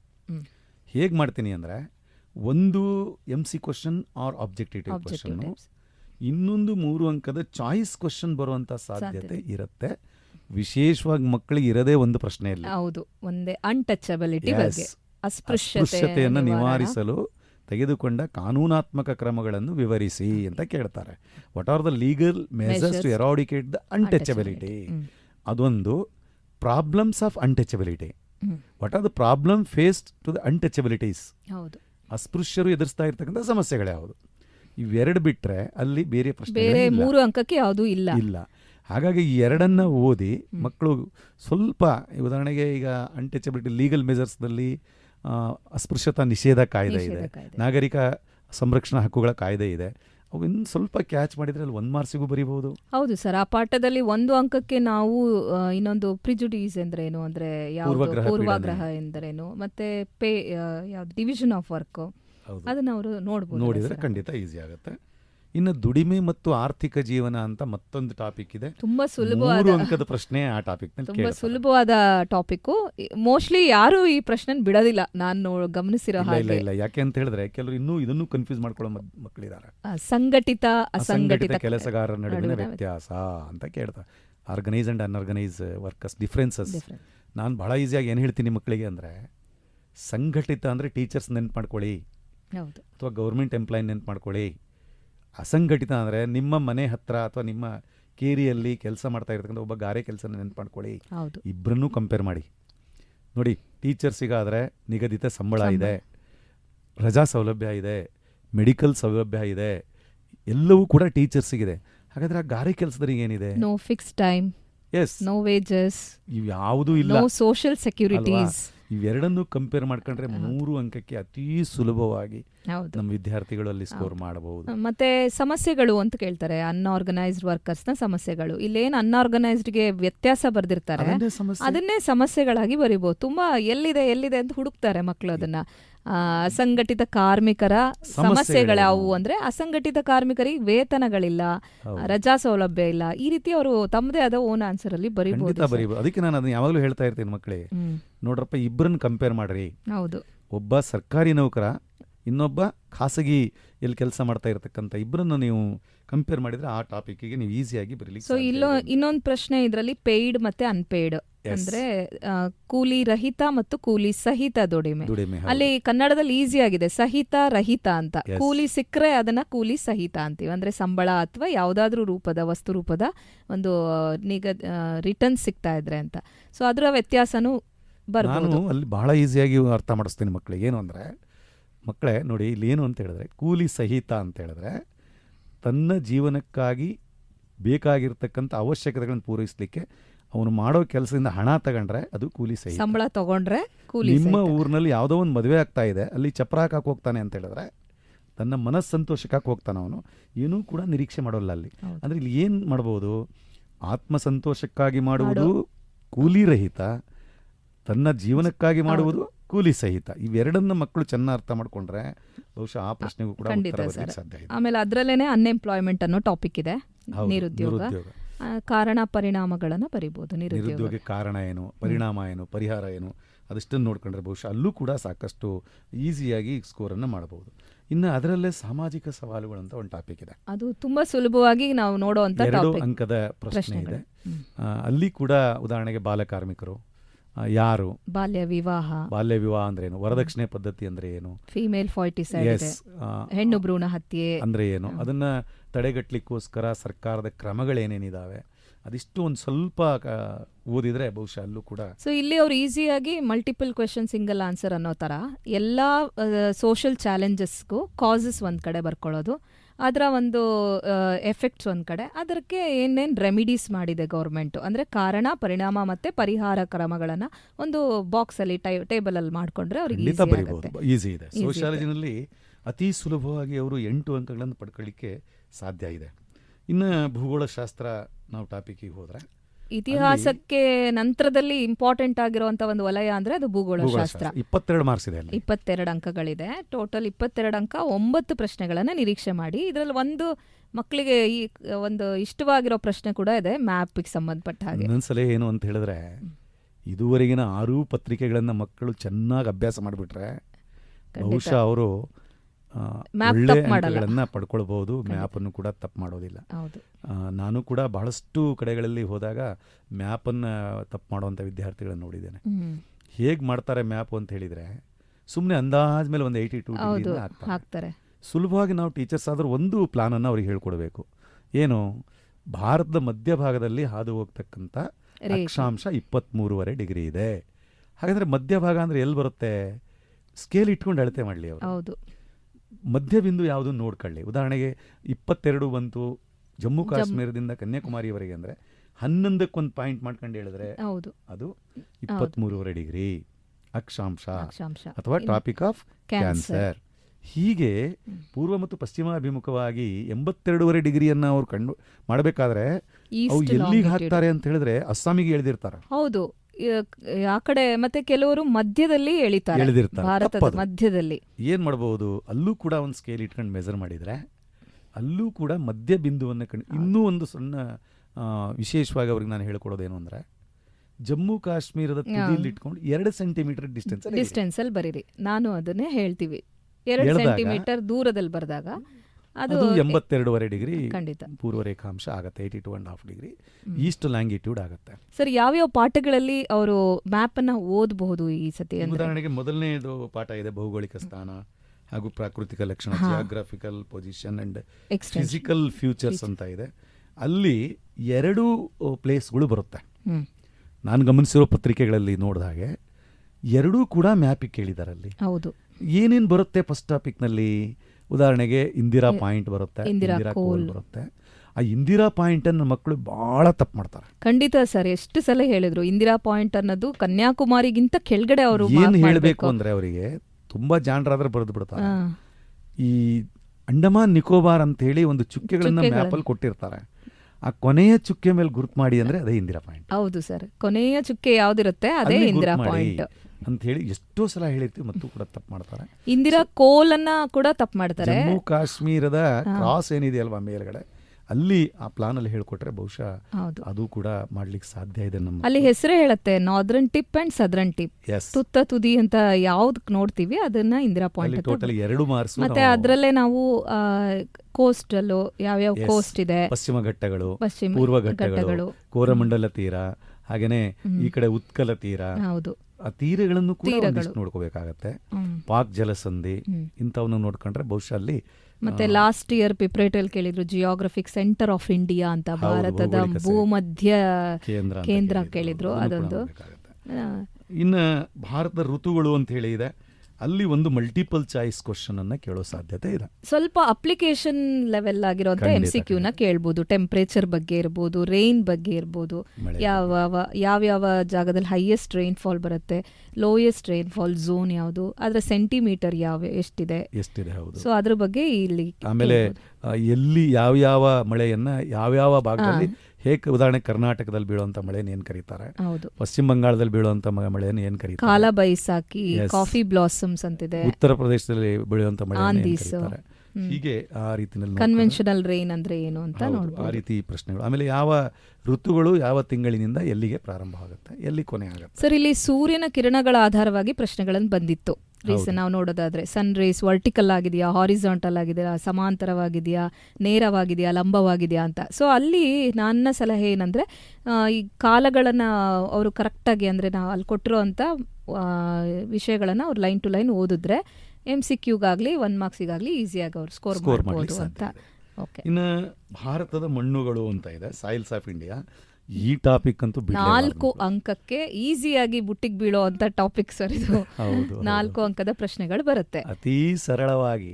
ಮಣ್ಣಿನ ಸವೆತ ಅಂತ ನಾವು ಹೇಳೋದೇ ಬೇಡ, ಇವಾಗ ಅವರೇ ಹೇಳ್ಬಿಟ್ಟಿರ್ತಾರೆ, ಮಿಸ್ ಸಾಯಿಲ್ ಎರೋಷನ್ ಕೊಟ್ಟಿಲ್ಲ, ಸಾಯಿಲ್ ಕನ್ಸರ್ವೇಷನ್ ಕೊಟ್ಟಿಲ್ಲ ಅಂತ ಹೇಳ್ಬಿಡ್ತಾರೆ. ಅಷ್ಟು ತಯಾರಿ ಆಗಿದೆ. ಮನೆಯಿಂದ ಬರ್ತಾ ಯಾವ್ಯಾವ ಮಣ್ಣಿದೆ ನೋಡ್ಕೊಬರ್ರಿ, ಕಲರು. ಹೌದು. ಇಲ್ಲಿ ಅವರು ನನ್ನ ಪ್ರಕಾರ ಈಗ ವ್ಯತ್ಯಾಸಗಳನ್ನು ಅವ್ರು ಗಮನಿಸ್ಬೇಕು sir. Difference between laterite soil and mountain soil, black soil and red soil, ಅದರ ಬಣ್ಣಗಳು ಯಾವುದು, ಅದು ಯಾವುದರಿಂದ ಸಂಯೋಜನೆ ಆಗಿದೆ, composition of each soil, and ಎಲ್ಲಿ ಆ ಸಾಯಿಲ್ಗಳನ್ನು ನಾವು ಯೂಶಲಿ ನೋಡ್ತೀವಿ. ಕಪ್ಪು ಮಣ್ಣಿನ ಬಗ್ಗೆ ಮಕ್ಕಳು ತುಂಬಾ ಚೆನ್ನಾಗಿ ಬರೀತಾರೆ. ಯಾಕೆಂದ್ರೆ ಕಪ್ಪು ಮಣ್ಣು ಹತ್ತಿಗೆ ಸೂಕ್ತವಾಗಿರ್ತಕ್ಕಂಥ ಮಣ್ಣು, ಹೆಚ್ಚು ತೇವಾಂಶವನ್ನು ಹಿಡಿದಿಟ್ಕೊಳ್ಳುತ್ತೆ, ಬೆಳೆಗಳಿಗೆ ತುಂಬಾ ಅನುಕೂಲವಾಗುತ್ತೆ. ಈಗ ವ್ಯತ್ಯಾಸ ಕೇಳಿದಾಗ ಇದನ್ನು ನೆನ್ಪು ಮಾಡ್ಕೋಬೋದು. ಹೌದು. ಮಣ್ಣಿನ ಸಂರಕ್ಷಣಾ ವಿಧಾನಗಳ್ಯಾವುದು, ಹೇಗೆ ನಾವು ಮಣ್ಣನ್ನು ಸಂರಕ್ಷಣೆ ಮಾಡ್ಬೋದು, ಮಣ್ಣು ಸವೆತದಿಂದುಂಟಾಗುವ ಪರಿಣಾಮಗಳು, ಅಲ್ಲಿ ಸ್ವಲ್ಪ ಕನ್ಫ್ಯೂಸ್ ಮಾಡ್ಕೊಳ್ತಾರೆ ನಮ್ಮ ಮಕ್ಕಳು. ಏನೇನು ಪರಿಣಾಮ ಆಗುತ್ತೆ ಮಣ್ಣು ಸವೆತದಿಂದ ಅಂತ ಹೇಳಿ ಅದನ್ನು ಸ್ವಲ್ಪ ಕನ್ಫ್ಯೂಸ್ ಈ ಮಾಡ್ಕೊಳ್ತಾರೆ. ಕಾರಣಗಳು ಕೇಳಿದ್ರೆ ಪರಿಣಾಮಗಳು ಇದನ್ನು ಬರೀತಾರೆ. ಬರೀತಾರೆ, ಇದನ್ನು ಕೇಳಿದ್ರೆ ಅದನ್ನು ಬರೀತಾರೆ. ಹಾ. ಸ್ವಲ್ಪ ಓದುವಾಗ ಅದನ್ನು ಗಮನದಲ್ಲಿ ಇಟ್ಕೊಂಡು ಓದಬೇಕು. ಮಣ್ಣು ಸವೆತದಿಂದ ಏನೇನು ದುಷ್ಪರಿಣಾಮಗಳಾಗತ್ತೆ. ಉದಾಹರಣೆಗೆ ಭೂಮಿನಲ್ಲಿ ಪೌಷ್ಟಿಕ ಇದಿರೋದಿಲ್ಲ, ಹ್ಮ್. ಯಾವುದೋ ಫಲವತ್ತಾದ ಮಣ್ಣಿರೋದಿಲ್ಲ. ಫರ್ಟಿಲಿಟಿ ಇರಲ್ಲ. ಆಮೇಲೆ ನೀರು ಸಂಗ್ರಹಣಾ ಸಾಮರ್ಥ್ಯ ಕೂಡ ಕಡಿಮೆ ಇರುತ್ತೆ. ಸೊ ಅಂದ್ರೆ ನಾನು ಪ್ರತಿ ಮಣ್ಣಿನ ಲಕ್ಷಣಗಳನ್ನ ಒಂದ್ ಕಡೆ ನೋಟ್ ಮಾಡಿಟ್ಕೊಂಡ್ರೆ ಅದನ್ನೇ ವ್ಯತ್ಯಾಸವಾಗೂ ಅವ್ರು ಬರಿಬಹುದು. ಬರಿಬಹುದು. ಯಾವುದೇ ಕೇಳಿದಾಗ ಅದು ಈಸಿಯಾಗಿ ನೆನ್ಪಿಟ್ಕೊಂಡು ಮಣ್ಣನ್ನು ಸಂರಕ್ಷಣೆ ಮಾಡೋ ವಿಧಾನಗಳು ಯಾವುದು ಅಂತಾನೂ ಕೂಡ ಕೇಳಬಹುದು. ಇಲ್ಲಿ ಏನಾಗುತ್ತೆ, ವಾಟ್ ಮಣ್ಣು ಈಸ್ ಸಾಯಿಲ್ ಸಂರಕ್ಷಣೆಗೆ ಕಾರಣ ಕನ್ಸರ್ವೇಷನ್, ಏನು, ವಾಟ್ ಆರ್ ಇಟ್ಸ್ ಮೆಥಡ್ಸ್. ಸವಿಲಿಕ್ಕೆ ಕಾರಣ ಏನು, ಸಂರಕ್ಷಣೆಗೆ ಏನು ಸಂರಕ್ಷಣೆ ಮಾಡಬಹುದು. ಉದಾಹರಣೆಗೆ ಅತಿ ಹೆಚ್ಚು ಮೇಯಿಸೋದ್ರಿಂದ ಮಣ್ಣು ಸವೆತ ಆಗುತ್ತೆ. ಇಲ್ಲಿ ಮೇಯ್ಸೋದನ್ನ ಅವಾಯ್ಡ್ ಮಾಡಿ ಅಂತ ಬರಿಬಹುದು. ಎಸ್, ಅಲ್ಲಿ ಆಪೋಸಿಟ್ ಹಾಕ್ತಾ ಹೋಗ್ಬೇಕು ಅವರು. ಅದೇ ಈ ವೈಜ್ಞಾನಿಕ ನೀರಾವರಿಯಿಂದ ಮಣ್ಣು ಸಂರಕ್ಷಣೆ ಆಗುತ್ತೆ, ಅವೈಜ್ಞಾನಿಕ ನೀರಾವರಿಯಿಂದ ಮಣ್ಣು ಸವೆತ ಸವೆತ ಆಗುತ್ತೆ. ಕಾಡನ್ನು ನಾಶ ಮಾಡೋದ್ರಿಂದ ಮಣ್ಣು ಸವೆತ ಆಗುತ್ತೆ, ಕಾಡನ್ನು ರಕ್ಷಣೆ ಮಾಡೋದ್ರಿಂದ ಮಣ್ಣು ಸಂರಕ್ಷಣೆ ಆಗುತ್ತೆ. ಇಲ್ಲಿ ಆಪೋಸಿಟ್ ಹೇಳ್ಕೊಡ್ಬೇಕು ಮಕ್ಕಳಿಗೆ. ಹೌದು. ಪಾಠ ಮಾಡುವಾಗ ಎರಡನ್ನೂ ಕೂಡ ಅಟ್ ಎ ಟೈಮ್ ಟೀಚಿಂಗ್ ಮಾಡಿದರೆ ತುಂಬ ಚೆನ್ನಾಗಿ ನೆನ್ಪಿಟ್ಕೊಳ್ತಾರೆ ಖಂಡಿತ ಮಕ್ಕಳು. ಸರ್. ಇನ್ನೊಂದು ಸವೆತದ ಪರಿಣಾಮ ಅನ್ನೋದನ್ನು ನೆನ್ಪಿಟ್ಟು ಖಂಡಿತ ಅಲ್ಲಿ 4 ಅಂಕಗಳು ಪಡೀಲಿಕ್ಕೆ ಸಾಧ್ಯತೆ ಇದೆ. ಇನ್ನು ಭಾರತ ಜಲಸಂಪನ್ಮೂಲಗಳು ಅಂತ ಒಂದು ಟಾಪಿಕ್ ಇದೆ, ಅಲ್ಲಿ 2 ಅಂಕದ ಒಂದು ಪ್ರಶ್ನೆ ಇದೆ. ಹ್ಮ್. ಆ 2 ಅಂಕದ ಪ್ರಶ್ನೆಯನ್ನು ನಾವು ಈಸಿಯಾಗಿ ಮಕ್ಕಳಿಗೆ ಹೇಳ್ಕೊಡ್ಬಹುದು. ಹೌದು ಸರ್. ಉದ್ದೇಶಗಳೇನು ಅಂತ ಹೇಳಿ. ಉದ್ದೇಶಗಳೇನು. ಜೊತೆಗೆ ಯಾವ ಇದಕ್ಕೆ ಎಲ್ಲೆಲ್ಲಿ ಅಣೆಕಟ್ಟೆಗಳನ್ನು ಕಟ್ಟಿದ್ದಾರೆ. ಸೊ ಇದರಲ್ಲೂ ಕೂಡ ಮ್ಯಾಪ್ ಅನ್ನ ನಾವು ನಿರೀಕ್ಷೆ ಮಾಡಬಹುದು ಸರ್. ಖಂಡಿತ ಎಲ್ಲ ಡ್ಯಾಮ್ಗಳಿದೆ ಅಲ್ಲಿ, ಪ್ರಾಜೆಕ್ಟ್ ಮಲ್ಟಿಪರ್ಪಸ್ ರಿವರ್ ಪ್ರಾಜೆಕ್ಟ್ಸ್ ಇದೆ. ಎಲ್ಲ ಡ್ಯಾಮ್ಗಳನ್ನು ಮತ್ತೆ ಅದರ ಉದ್ದೇಶಗಳೇನು, ಎಲ್ಲಿ ಅದನ್ನ ಕನ್ಸ್ಟ್ರಕ್ಟ್ ಮಾಡಿದ್ದಾರೆ. ಈಗ ಫಾರ್ ಎಕ್ಸಾಂಪಲ್ ಬಾಕ್ರಾ ನಂಗಲ್ ಅಂತಿದೆ, ಅದು ಜಾಯಿಂಟ್ ವೆಂಚರ್, 2 ರಾಷ್ಟ್ರಗಳು ಸೇರಿ ಮಾಡಿರುವಂಥದ್ದು. ಇದು ಕೋಸಿ, ಸಾರಿ, ಅವೆಲ್ಲ ನಾವು ನೋಡ್ಬೋದು ಅಲ್ಲ ಸರ್ ಅದರಲ್ಲಿ. ಖಂಡಿತ ನೋಡಬಹುದು. ಇನ್ನು ಭಾರತದ ಭೂಬಳಕೆ ಮತ್ತು ಕೃಷಿ ಅಂತ ಒಂದು ಟಾಪಿಕ್ ಇದೆ. ಇಲ್ಲಿ ಕೂಡ 2 ಅಂಕದ ಒಂದು ಪ್ರಶ್ನೆ ಇದೆ ಇಲ್ಲಿ. ಸೊ ಅಲ್ಲಿ ಕೂಡ ಉದಾಹರಣೆಗೆ ಭೂಬಳಕೆ ಲ್ಯಾಂಡ್ ಯೂಸು ಅದರ ವಿಧಾನಗಳೇನು ಅಂತ ನೋಡಬಹುದು. ಆಮೇಲೆ ಭೂಬಳಕೆಯಲ್ಲಿ ಎಷ್ಟು ವಿಧಗಳಿದಾವೆ, ಯಾವ್ಯಾವ ರೀತಿಯಲ್ಲಿ ಭೂಮಿಯನ್ನು ಬಳಕೆ ಮಾಡ್ಕೊಂಡಿದ್ದಾರೆ ಅನ್ನೋದನ್ನು ಕಾನ್ಸಂಟ್ರೇಟ್ ಮಾಡೋದು. ಅಲ್ಲಿ ಕೂಡ 2. ಮತ್ತೆ ಬೇಸಾಯದ ಕ್ರಮಗಳು, cropping pattern, cropping seasons, rabi crops ಅಂದ್ರೆ ಏನು, ಆ ರೀತಿಯಲ್ಲಿ ನೋಡ್ಕೊಂಡ್ರು ಕೂಡ ಅಲ್ಲಿ ಸಾಕಾಗುತ್ತೆ. ಇನ್ನು ಭಾರತದ ಖನಿಜ ಮತ್ತು ಶಕ್ತಿ ಸಂಪನ್ಮೂಲಗಳು ಅಂತ, ಸೊ ಮಿನರಲ್ ರಿಸೋರ್ಸಸ್, ಅಲ್ಲಿ ಇದುವರೆಗಿನ ಪ್ರಶ್ನೆ ಪತ್ರಿಕೆಯಲ್ಲಿ ಮ್ಯಾಪಿಗೆ ಬಿಟ್ರೆ ಎಲ್ಲೂ ಕೂಡ ನಮಗೆ ಕಂಡು ಬಂದಿಲ್ಲ ಪ್ರಶ್ನೆಗಳು. ಹಾಗಾಗಿ ಮ್ಯಾಪ್ ಅನ್ನ ಅವರು ತುಂಬಾ ಚೆನ್ನಾಗಿ ಕಾನ್ಸಂಟ್ರೇಟ್ ಮಾಡ್ತಾರೆ. ಅಂದ್ರೆ ಎಲ್ಲೆಲ್ಲಿ ಮಿನರಲ್ಸ್ ಅವೈಲೇಬಲ್ ಆಗಿದೆ. ಫಾರ್ ಎಕ್ಸಾಂಪಲ್ ಪೆಟ್ರೋಲಿಯಂ ಅಂತ ಕೇಳಿದ್ರೆ ಅಲ್ಲೇ ಅಂಕಲೇಶ್ವರ ಬರುತ್ತೆ, ದಿಗ್ಬಾಯ್ ಬರುತ್ತೆ, ಬಾಂಬೆ ಹೈ ಬರುತ್ತೆ. ಆಮೇಲೆ ಪವರ್ ಪ್ರಾಜೆಕ್ಟ್ಸ್ಗಳು ಕೇಳಿದ್ರೆ ಅದರಲ್ಲಿ ನರೋರಾ ಅಂತ ಇದೆ, ಲಥೋರ್ ಅಂತ ಇದೆ. ಇವೆಲ್ಲವೂ ಕೂಡ ಅವ್ರು ನೋಟ್ ಮಾಡ್ಕೊಳ್ಬೇಕಾದ ಅಂತ ಪಾಯಿಂಟ್ ಮ್ಯಾಪು. ಮತ್ತು ಅಲ್ಲಿ ಕೊಟ್ಟಿರೋಂಥ ಮ್ಯಾಪು ಏನು ಟೆಕ್ಸ್ಟ್ ಬುಕ್ಕಲ್ಲಿ ಪ್ರಿಸ್ಕ್ರೈಬ್ ಆಗಿರೋ ಮ್ಯಾಪಲ್ಲಿ ಅವರಿಗೆಲ್ಲ ಪ್ಲೇಸಸ್ಗಳು ಸಿಗುತ್ತೆ. ಸೊ ಅದನ್ನ ಒಂಚೂರು ಗಮನಿಸಬೇಕು. ಸುಮ್ಮನೆ ಅಣುಶಕ್ತಿ ಮಹಾರಾಷ್ಟ್ರದ ಲಾತೂರ್ ಅಂತ ಕಡೆಗಳಲ್ಲಿ ಈಗಾಗಲೇ ರಿಪೀಟ್ ಆಗಿದೆ. ಹೌದು, ಹಾಗಾಗಿ ಅದನ್ನು ಗಮನಿಸಿದ್ರೆ ಆಯಿತು. ಇನ್ನು ಭಾರತದ ಸಾರಿಗೆ ಮತ್ತು ಸಂಪರ್ಕ ಅಂತ ಒಂದು ಟಾಪಿಕ್ ಇದೆ. Transport and communication. Multiple choice question ಒಂದು ಬರಬಹುದು. ಇನ್ನು 3 ಅಂಕಕ್ಕೆ ಇಲ್ಲಿ ಚಾಯ್ಸ್ ಕ್ವಶನ್ ಇದೆ. ತುಂಬಾ ತುಂಬಾ ತುಂಬಾ ವೆರಿ ಇಂಪಾರ್ಟೆಂಟ್ ಟಾಪಿಕ್ ಇದು ಸೋಷಿಯಲ್ ಸೈನ್ಸ್ನಲ್ಲಿ. ಜಿಯೋಗ್ರಫಿ. 1 ಅಂಕದ್ದು MC ಕ್ವಶನ್ ಇದೆ, 3 ಅಂಕದ್ದು ಚಾಯ್ಸ್ ಕ್ವಶನ್ ಇದೆ, 1 ಚಾಯ್ಸ್ ಮ್ಯಾಪ್ ಇದೆ, 1 ಡೈರೆಕ್ಟ್ ಪ್ಲೇಸ್ ಗುರ್ತು ಮಾಡ್ಲಿಕ್ಕೆ ಕೇಳಿದ್ದಾರೆ. ಟೋಟಲ್ ನಮಗೆ ಇಲ್ಲಿ ಸಿಗ್ತಕ್ಕಂಥ ಮಾರ್ಕ್ಸ್ಗಳು 6 ಅಂಕಗಳು ಅಥವಾ 5 ಅಂಕಗಳಂತೂ ಖಾಯಂ. So transport and communication chapter ಕೂಡ ಒಳ್ಳೆ ಸ್ಕೋರಿಂಗ್ ಲೆಸನ್ ಈ ಬಾರಿಗೆ. ಹೌದು, ಇದರಲ್ಲಿ ತುಂಬಾ ಸುಲಭ ಟ್ರಾನ್ಸ್ಪೋರ್ಟ್ ವಿಧಾನಗಳಿದೆ ಅಲ್ಲ sir. Road transportation, railway transportation, ಮತ್ತೆ ಇದ್ರದ್ದು ವಾಟರ್ ಟ್ರಾನ್ಸ್ಪೋರ್ಟೇಷನ್. ಅದರಲ್ಲಿ ಬರುವಂತ ಎಲ್ಲ ಪೋರ್ಟ್ಗಳ ಬಗ್ಗೆ, ಸಮಸ್ಯೆಗಳೇನಿದೆ, ರೋಡ್ ಟ್ರಾನ್ಸ್ಪೋರ್ಟೇಷನ್ ಸಮಸ್ಯೆ, ನಾವು ಅದನ್ನ ಈಸಿಯಾಗಿ ಬರಿಬಹುದು. ರೋಡಲ್ಲಿ ಹೋಗುವಾಗ ನಿಮಗೆ ಏನೇನು ಸಮಸ್ಯೆ ಆಗತ್ತೆ ಅಂತ ಹೇಳಿ ನೋಟ್ ಮಾಡ್ಕೊಳ್ಬಹುದು. ಆಮೇಲೆ ಅದರಲ್ಲಿ ಪೋರ್ಟ್ಗಳು ಎಲ್ಲ ಅಂತಾರಾಷ್ಟ್ರೀಯ ವಿಮಾನ ನಿಲ್ದಾಣಗಳಿಗೆ ಒಂದೊಂದು ಹೆಸರು ಕೊಟ್ಟಿದ್ದಾರೆ. ಅವರು ಮ್ಯಾಪ್ ಅಲ್ಲಿ ಗುರ್ತು ಮಾಡಬೇಕಾಗಿರ್ತಕ್ಕಂಥದ್ದು ಬಂದರುಗಳ ಬಗ್ಗೆ, ಪೂರ್ವ ತೀರದ ಬಂದರುಗಳು, ಪಶ್ಚಿಮ ತೀರದ, east coast, east port and west port. ಒಂದು. ಎರಡನೇದು ಏರ್ಪೋರ್ಟ್ಸ್. ಈ ಉದಾಹರಣೆಗೆ ದೆಹಲಿ ಅಂದ ತಕ್ಷಣ ಇಂದಿರಾ ಗಾಂಧಿ ನೆನಪು ಮಾಡ್ಕೊಳ್ಳಿ. ಮಹಾರಾಷ್ಟ್ರ ಅಂದ ತಕ್ಷಣ ಶಿವಾಜಿನೇ, ಸುಭಾಷ್ ಚಂದ್ರ ಬೋಸ್ ಅಂದ್ರೆ ಕಲ್ಕತ್ತಾ, ಹಿಂಗೆ ಅದು ರಿಲವೆಂಟ್ ಆಗಿರೋಂತ ಒಂದು ಅಂಶ ಇರುತ್ತೆ. ಈಗ ಬೆಂಗಳೂರು ಅಂತ ಕೇಳಿದ್ರೆ ಅಲ್ಲಿ ಖಂಡಿತ. ಈಗ ಹೊಸದಾಗಿ ಮಹರ್ಷಿ ವಾಲ್ಮೀಕಿ ವಿಮಾನ ನಿಲ್ದಾಣ ಆಗಿದೆ ಇಲ್ಲಿ ಅಯೋಧ್ಯೆಯಲ್ಲಿ. ಸೊ ಅದನ್ನ ಅವರು ಈ ರೀಸೆಂಟ್ ಆಗಿರೋವಂಥದ್ದು. ಆಮೇಲೆ ಅದರಲ್ಲೇ GIS GPS ಅನ್ನೋಂಥ ಟಾಪಿಕ್ಸ್ಗಳು ಇಂಟ್ರೊಡ್ಯೂಸ್ ಆಗಿದೆ. GISಗೂ GPS-ಗೂ ವ್ಯತ್ಯಾಸಗಳು, ಆಮೇಲೆ ಇನ್ನೊಂದು ಇಸ್ರೋ ಬಗ್ಗೆ ಕೂಡ ಇದೆ ಅಲ್ಲ ಸರ್, ಅಡ್ವಾನ್ಸ್ ಟೆಕ್ನಾಲಜಿ ಬಗ್ಗೆ. ಸೊ ಅದನ್ನ ಅವ್ರು ಗಮನಿಸಬೇಕು. ತುಂಬಾ ಚೆನ್ನಾಗಿ ಓದಬೇಕು ಆ ಟಾಪಿಕ್. ಖಂಡಿತ ಮ್ಯಾಪು ಮತ್ತೆ ಅದನ್ನ ಚೆನ್ನಾಗಿ ಓದಿದ್ರೆ ಬಹುಶಃ ಉತ್ತಮವಾಗಿರ್ತಕ್ಕಂಥ ಅಂಕಗಳು ಪಡ್ಕೊಳ್ಳಿಕ್ಕೆ ಸಾಧ್ಯ ಇದೆ. ಇನ್ನು ಭಾರತ ಪ್ರಮುಖ ಕೈಗಾರಿಕೆಗಳು ಅಂತ ಇದೆ, ಇಲ್ಲಿ ಕೂಡ ಒಂದು ಮ್ಯಾಪಿಗೆ ಕೇಳಿದ್ದಾರೆ. ಈ ಸತಿ ಒಂದು ಅಂಕ ಮ್ಯಾಪಿಗೆ ನಿಗದಿಯಾಗಿದೆ ಇದರಲ್ಲಿ. ಹೌದು. ಇನ್ನು ನೈಸರ್ಗಿಕ ವಿಕೋಪಗಳು ಇದೆಯಲ್ಲ, ಈ ಟಾಪಿಕ್ ಅಂತೂ ತುಂಬಾ ಈಸಿ, ತುಂಬಾ ಸುಲಭ. ನಾನು ಬಹಳ ಚೆನ್ನಾಗಿ ಹೇಳ್ಕೊಟ್ಟಿರ್ತೀನಿ. ಹೇಗೆ ಹೇಳ್ಕೊಟ್ಟಿರ್ತೀನಿ ಅಂದರೆ, ನೈಸರ್ಗಿಕ, ಈಗ ಉದಾಹರಣೆಗೆ ಭೂಕಂಪ ಆಗತ್ತೆ. ಭೂಕಂಪ ಆದರೆ ಏನಾಗತ್ತೆ, ಅದ್ರ ಪರಿಣಾಮ ಸಾವು ನೋವು ಆಗತ್ತೆ, ರಸ್ತೆಗಳು ಹಾಳಾಗತ್ತೆ, ವಿದ್ಯುತ್ ಸಂಪರ್ಕ ಕಡಿತ ಆಗುತ್ತೆ. ಇದು ಇಷ್ಟು ಓದ್ ಬರೆಯೋದಲ್ಲ ಮಕ್ಕಳು. ನ್ಯೂಸ್ ಅನ್ನು ಕೇಳಿದ್ರೆ ಗೊತ್ತಾಗತ್ತೆ ಅಪಾರ ಸಂಖ್ಯೆಯ ಇದು ಹಾನಿಯಾಗಿತ್ತು ಅಂತೆಲ್ಲ ಹೇಳ್ತಿರ್ತಾರೆ. ಸ್ವಲ್ಪ ಜನರಲ್ ಆಗಿ ಥಿಂಕ್ ಮಾಡಿದ್ರು ಕೂಡ ಈ ಪ್ರಶ್ನೆಗಳಿಗೆ ಉತ್ತರ ಬರಲಿಕ್ಕೆ, ಜನಜೀವನ ಅಸ್ತವ್ಯಸ್ತ ಅನ್ನೋದು ಬರ್ದ್ಬಿಡ್ತಾರೆ ಕನ್ನಡ ಮೀಡಿಯಂನವರು. ಸೊ ಜನಜೀವನ ಅಸ್ತವ್ಯಸ್ತ ಅನ್ನೋ ಟಾಪಿಕ್ ಎಲ್ಲಾ ಕಡೆ ಅವರು ಬರೀತಾರೆ ಸರ್. ಸೊ ಇದಕ್ಕೂ ಕೂಡ ಒಂದು ಮೈಂಡ್ ಮ್ಯಾಪ್ ಮಾಡ್ಕೊಳ್ಬಹುದು ಅವರು. ಪ್ರತಿಯೊಂದು ಇದು ಯಾವ್ದು ನ್ಯಾಚುರಲ್ ಮಲ್ಟಿ ಕ್ವಶನ್ಸ್, ಹೌದು. ಸೊ ಯಾವ್ಯಾವ್ದು ನ್ಯಾಚುರಲ್ ಡಿಸಾಸ್ಟರ್ಸ್, ಅದರ ಕಾಸಸ್ ಏನು, ಅದರ ಎಫೆಕ್ಟ್ಸ್ ಏನು, ಹಾಗೇನೆ ಲ್ಯಾಂಡ್ ಸ್ಲೈಡ್ಸ್ ಇದೆ, ಭೂಕುಸಿತ ಇದೆ, ಅರ್ಥಕ್ವೇಕ್, ಇವೆಲ್ಲವೂ ಪ್ರವಾಹ, ಎಲ್ಲವೂ ಎಲ್ಲ ನೈಸರ್ಗಿಕ ವಿಕೋಪಗಳ ಕಾರಣ ಒಂದೇ ಆಗಿರುತ್ತೆ, ಪರಿಣಾಮ ಒಂದೇ ಆಗಿರುತ್ತೆ. ಏನಾದ್ರೂ ಜನ ಸಾಯ್ತಾರೆ, ಹೌದು, ಏನಾದ್ರೂ ರೋಡ್ ಹಾಳಾಗತ್ತೆ, ಎಲೆಕ್ಟ್ರಿಸಿಟಿ ಹೋಗುತ್ತೆ. ಹಾಗಾಗಿ ಜನರಲ್ ಆಗಿ ಬರಿಬಹುದು ಇದನ್ನ.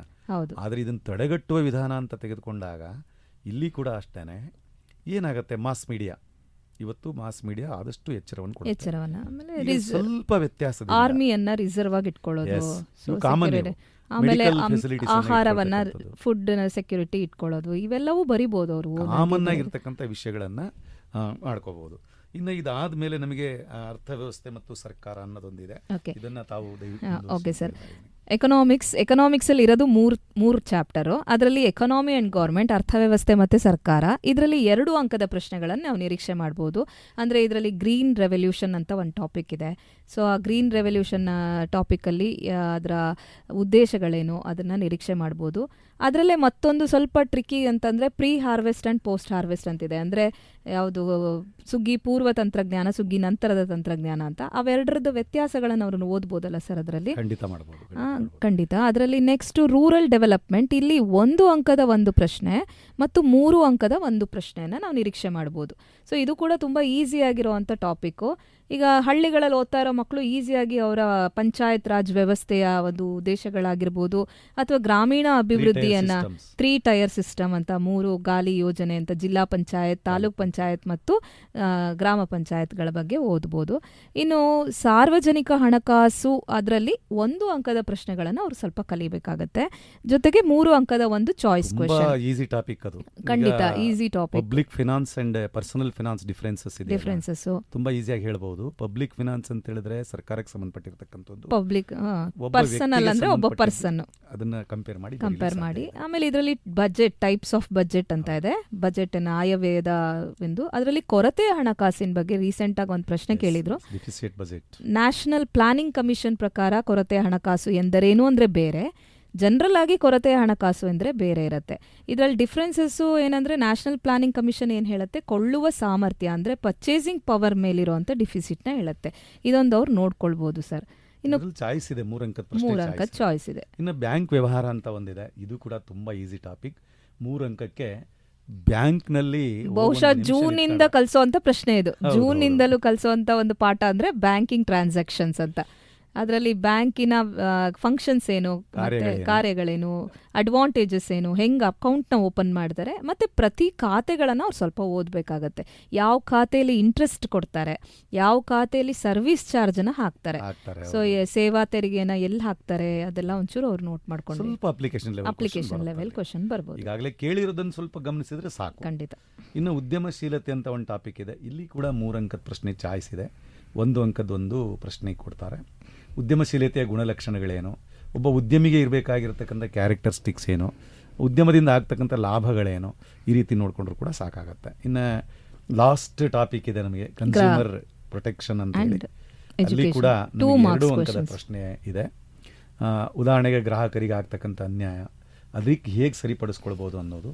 ಇನ್ನು ಇತ್ತೀಚಿನ ದಿನಗಳಲ್ಲಿ March 15 ಯಾಕೆ ಅಷ್ಟು ಪ್ರಾಮುಖ್ಯತೆಯನ್ನು ಪಡ್ಕೊಂಡಿದೆ ಅನ್ನೋದು ಪ್ರಶ್ನೆ ಬರ್ತದೆ. ಕನ್ಸ್ಯೂಮರ್ ಡೇನ ಯಾಕೆ ಸೆಲೆಬ್ರೇಟ್ ಮಾಡ್ತಾರೆ ಅಂತ ಹೇಳಿ ಮಾಡ್ಕೊಂಡ್ರೆ ಬಹುಶಃ ಇಲ್ಲಿ ಕೂಡ 22 ಅಂಕಗಳು ಮಾಡ್ಕೋಬಹುದು ಅಂತೇಳಿ ಹೇಳ್ತೇನೆ. ಇನ್ನು ಕೊನೆಯದಾಗಿ ನಾನು ಹೇಳೋದಂದ್ರೆ ಸ್ಲೋ ಲರ್ನರ್ಸ್ಗಳಿಗೆ ಖಂಡಿತವಾಗ್ಲು ಈಗ ಅದೊಂದೇ 33 ಲೆಸನ್ ಅಂದ ತಕ್ಷಣ ತಲೆ ಕೆಡಿಸ್ಕೊಂಡು ಕೂತ್ಕೋತಾರೆ. ಹಾಗಾಗಿ ಈಗ ಮುಂದೆ ನಾವು ಹೇಳೋಂಥ ಪ್ರಶ್ನೆಗಳನ್ನ ಅವ್ರು ಸ್ವಲ್ಪ ಗಮನಿಸಿದ್ರೆ, ಟಾಪಿಕ್ ಉದಾಹರಣೆಗೆ ಹಿಸ್ಟ್ರಿನಲ್ಲಿ ಸ್ವಲ್ಪ ಸ್ಲೋ ಲರ್ನರ್ಸ್ ಇರ್ತಕ್ಕಂಥವ್ರು topic number 3, topic number 4 and 5, 6 ಇದಿಷ್ಟನ್ನು ಓದ್ಕೊಳ್ಳಿ.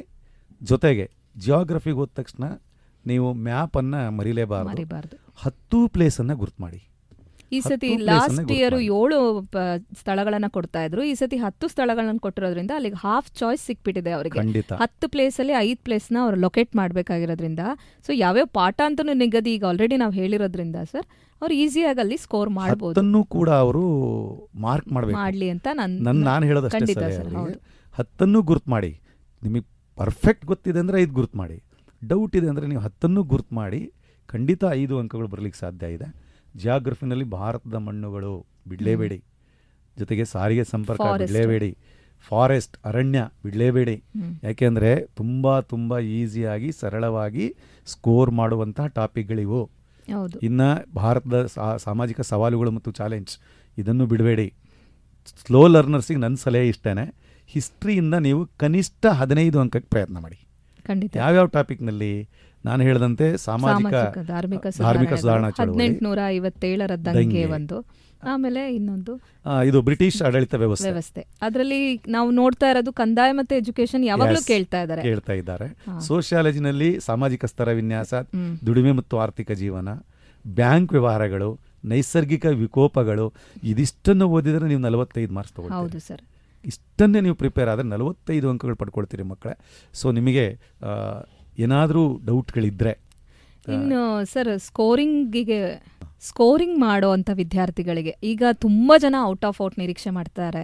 ಆ ಔಟ್ ಆಫ್ ಔಟ್ ಮಕ್ಕಳು ಒಂದು ಸಾಮಾನ್ಯವಾಗಿ ಕೇಳೋ ಡೌಟು, ಮ್ಯಾಮ್ ಎಲ್ಲ ಪಾಠಗಳಲ್ಲೂ ಕೂಡ ಲೈನ್ ಟು ಲೈನ್ ಓದಬೇಕಾ, ನಾವು 33 ಪಾಠಗಳನ್ನು ಲೈನ್ ಟು ಲೈನ್ ಅಭ್ಯಾಸ ಮಾಡಬೇಕಾ ಅಂತ.